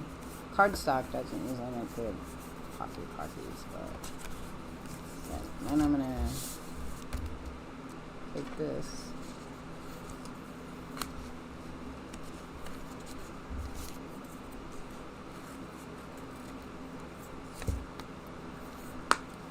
And put this on one side, I think.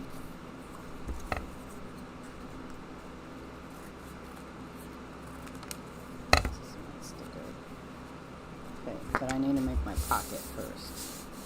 So, let's get paper out. I want to look at something that my daughter did. See what they are.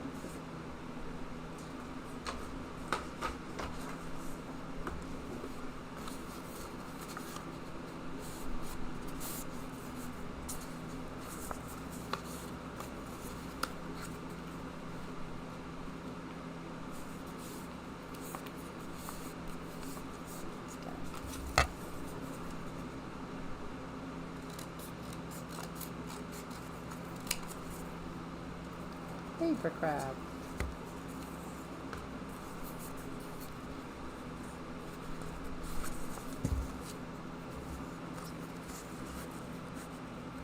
Back side. Let's fold them out. Maybe that'll work.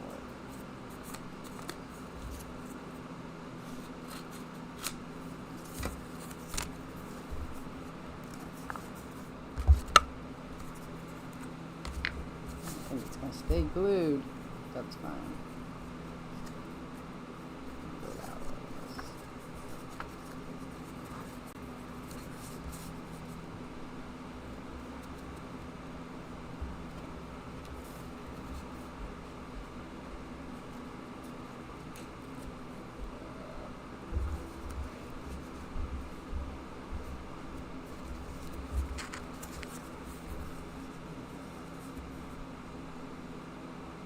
Maybe I'll just put that right there.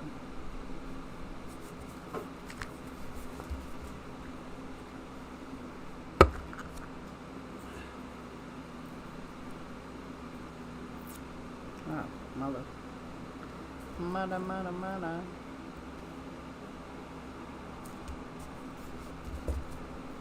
need a piece of tape to come off that doesn't break off on me. There we go. Oh, no, another piece came off.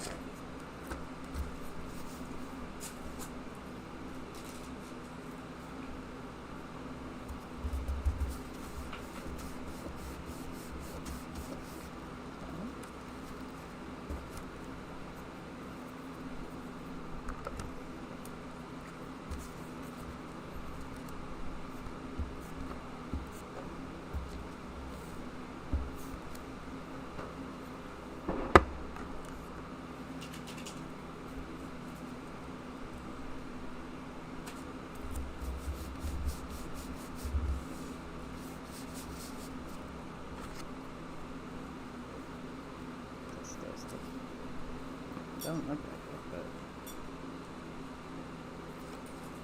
okay, so this is that sticky card.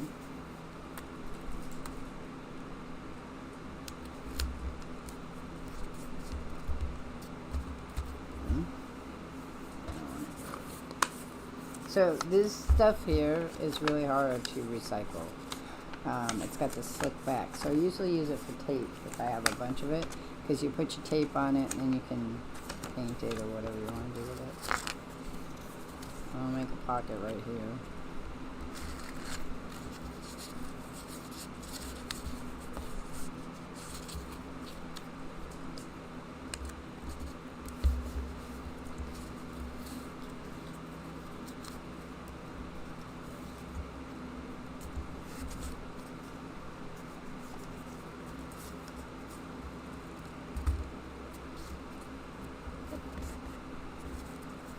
Like I said, I wanted to make pockets today, so that's what I'm doing. Pockets, pockets, and more pockets.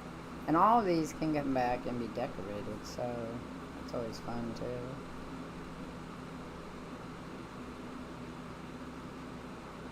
Teak packets make great pockets.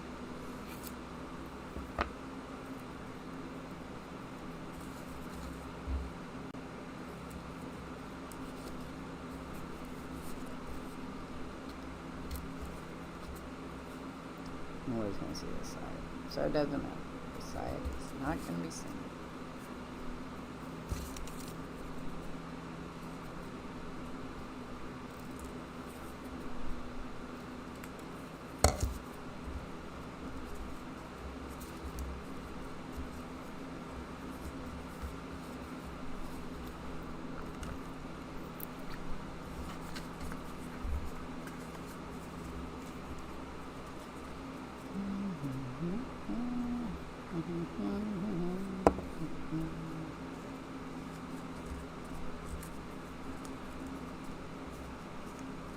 Here's our pocket.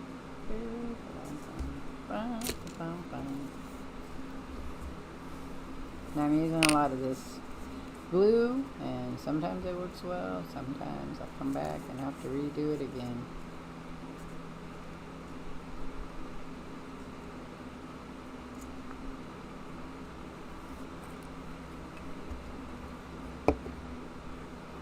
Paper craft. This plastic doesn't really glue on well, so we'll see.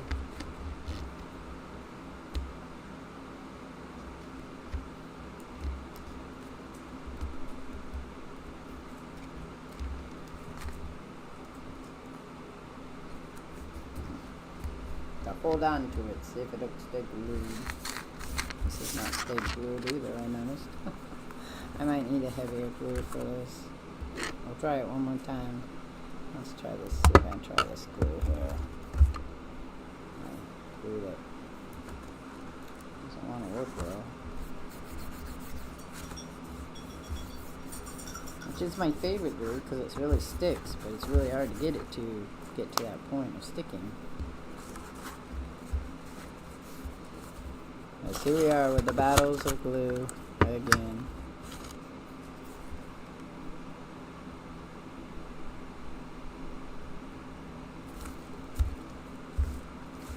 Okay, so I want to close it. We're going to turn that, or maybe I'll just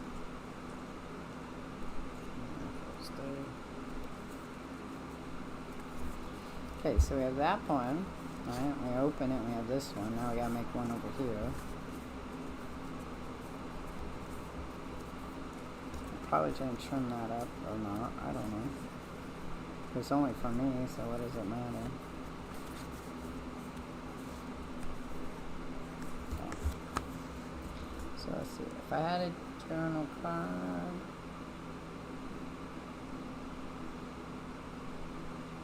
I have to make that paper too later on. So then I'm going to do this.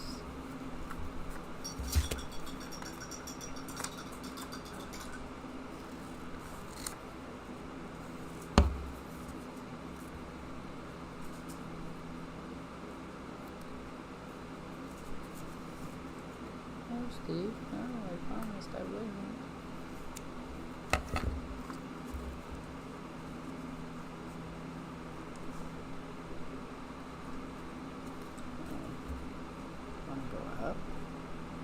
I could go up with it. Or I could go down with it and cut it. I'm going to do that. Because I want that rolling.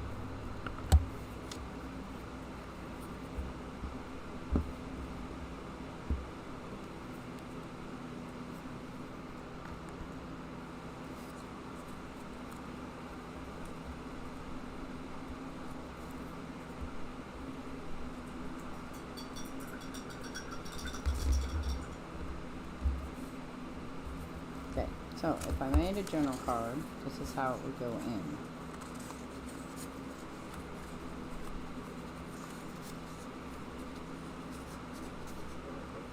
There's my pockets right there.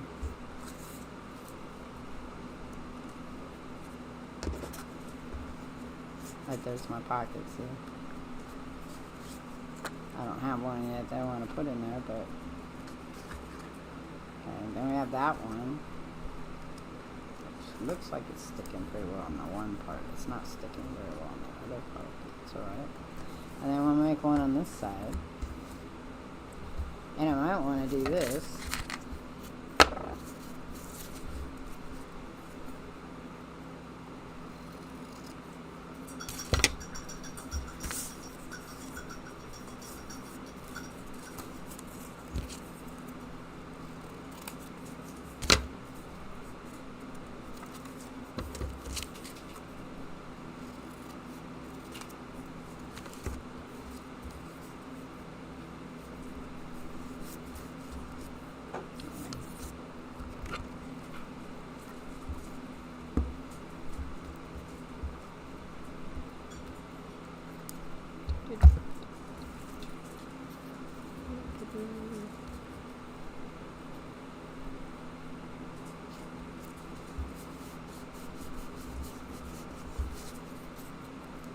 And then this goes in.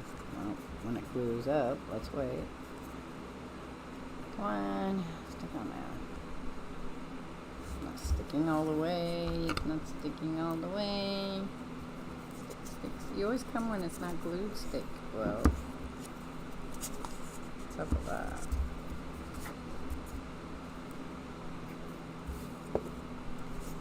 Well, what's up with that?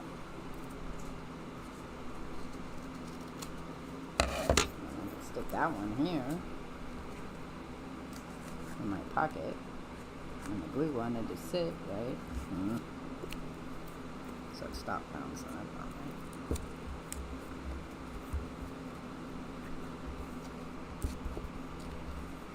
right. See what's in here.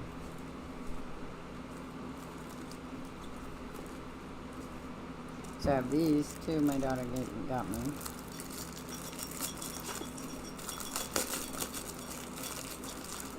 She buys me things. Just because she buys herself things. And she's like, oh. So these are very interesting stickers. These are called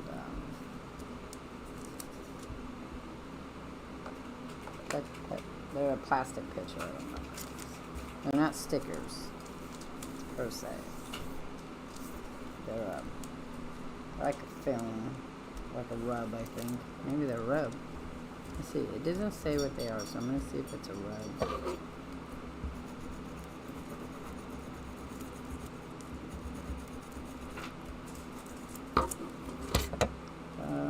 Yes, it is a rub, but it didn't come off, did it?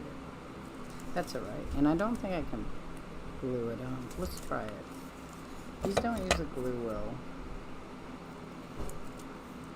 It's almost sticked up though. I wonder if it's a heat wrap. I don't know what it is. She didn't tell me what they were. I thought they were stickers, but they don't look like stickers. So we'll see. They might be more. She said she got me nail art, so maybe it's nail art that I just don't know nothing about. I'll have to ask her. Kind of cool though. They're pretty. I probably won't use them what they're for, since I don't know what they're for, but it's because it doesn't say on the thing what they are. So ask her what they are. How you use them. How would you use them? Maybe they go on by heat. That'd be interesting. But I'm gonna see if I can glue them. Let's see if we can glue the puppies on. That's always fun. Plastic doesn't glue well, so you have to have certain glue for it. I don't think that's come out. So let's try the other side. Let's try the other side.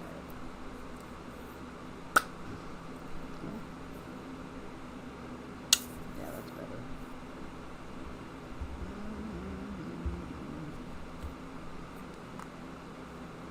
What could it be? I don't know.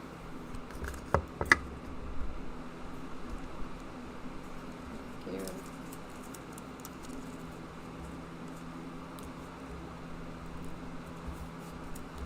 That's pretty. I like it. I like it. Then you could do something like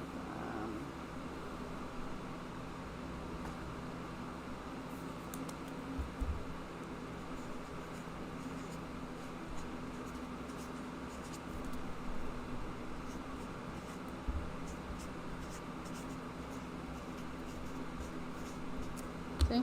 I could write something to myself. And that would be, so I would put it in here. Okay, voila. Okay, so we need another pocket though. Another pocket, another pocket. We all need pockets forever. Let's make a side pocket. I like side pockets, those are kind of cool.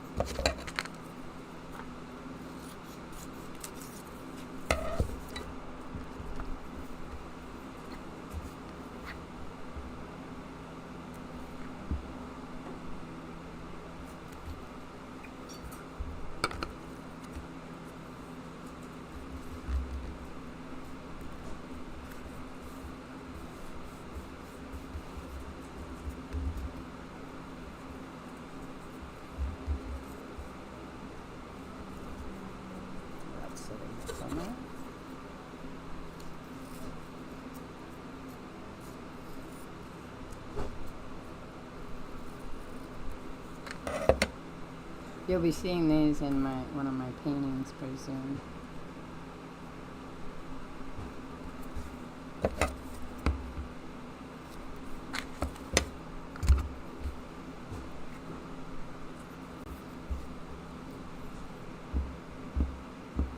And let's say I didn't want to, right now decorate anything, but I wanted to have the place for those that I was decorating.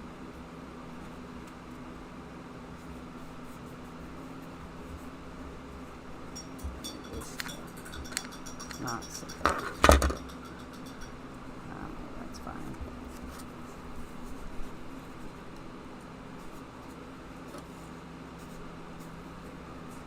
Where's my little scissors?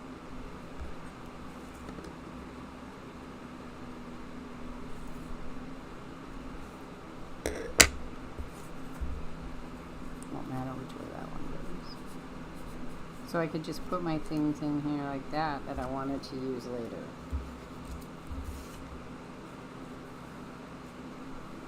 I like making pockets. They're one of my favorite activities to do. I like trying new things with them. So now I have this whole, but now I got to figure out, since maybe I'll turn it this way.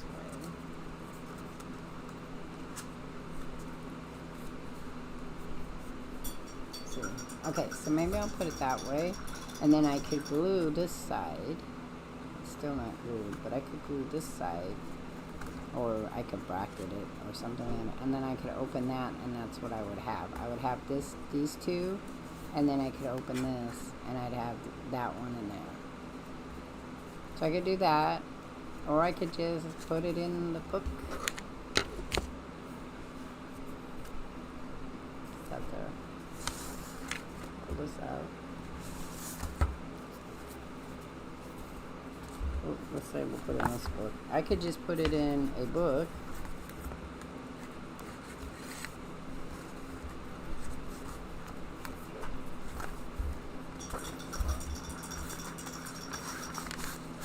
Like that. Then, remember I'm still working on this one. Remember, we had the stuff in here. I'm gonna make that one next time. I have to pull my thread out, and I haven't gotten my thread out yet.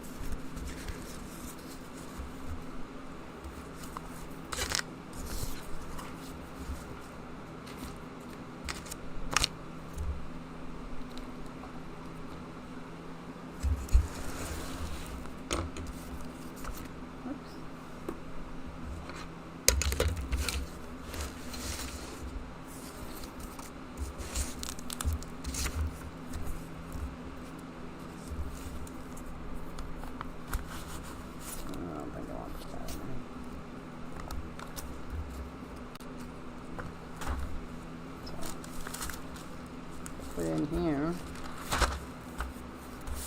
in my journal like that. Come back to it a later time if I want, or make another whole new journal. The more you put in your journal, though, the less it's gonna close. That's just how that works. Because see, this journal here has things in it, so it's not gonna close all the way. What I'm probably gonna do is put it under this one. Keep sticking to my thing. Oh, why is it sticking? Hang on. Still got sticky on it. Still got sticky on it, yeah. Okay, stick that right in there. I'm gonna stick this one in there. I'm thinking next time I'll show you how I make these little journals like this, and then I'll make some hidden paper clips. Which this one's falling apart, I see. So I'll have to glue it in again. Because on the edge, probably. And things don't last forever. They're made out of plastic or something. So I'll put that one in there. I'll put that one on top of it to help squish that down a little bit. So we'll work on squishing it down. And that would be it for tonight.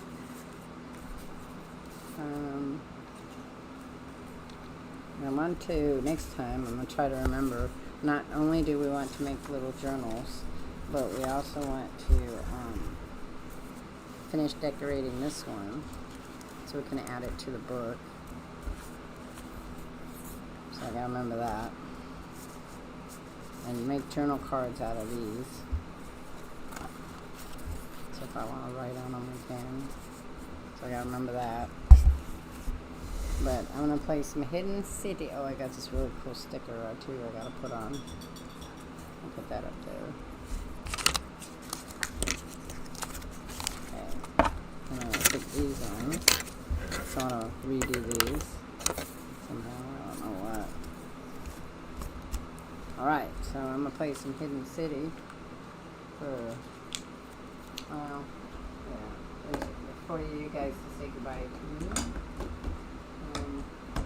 So, let's see if somebody's streaming. We might want to go say hi to. Unkempt is still streaming his game. Project Zomboy. Look at Bop over there. Let's go see Unkempt. Alright, remember I'll be back tomorrow. Thanks for hanging out with me, guys.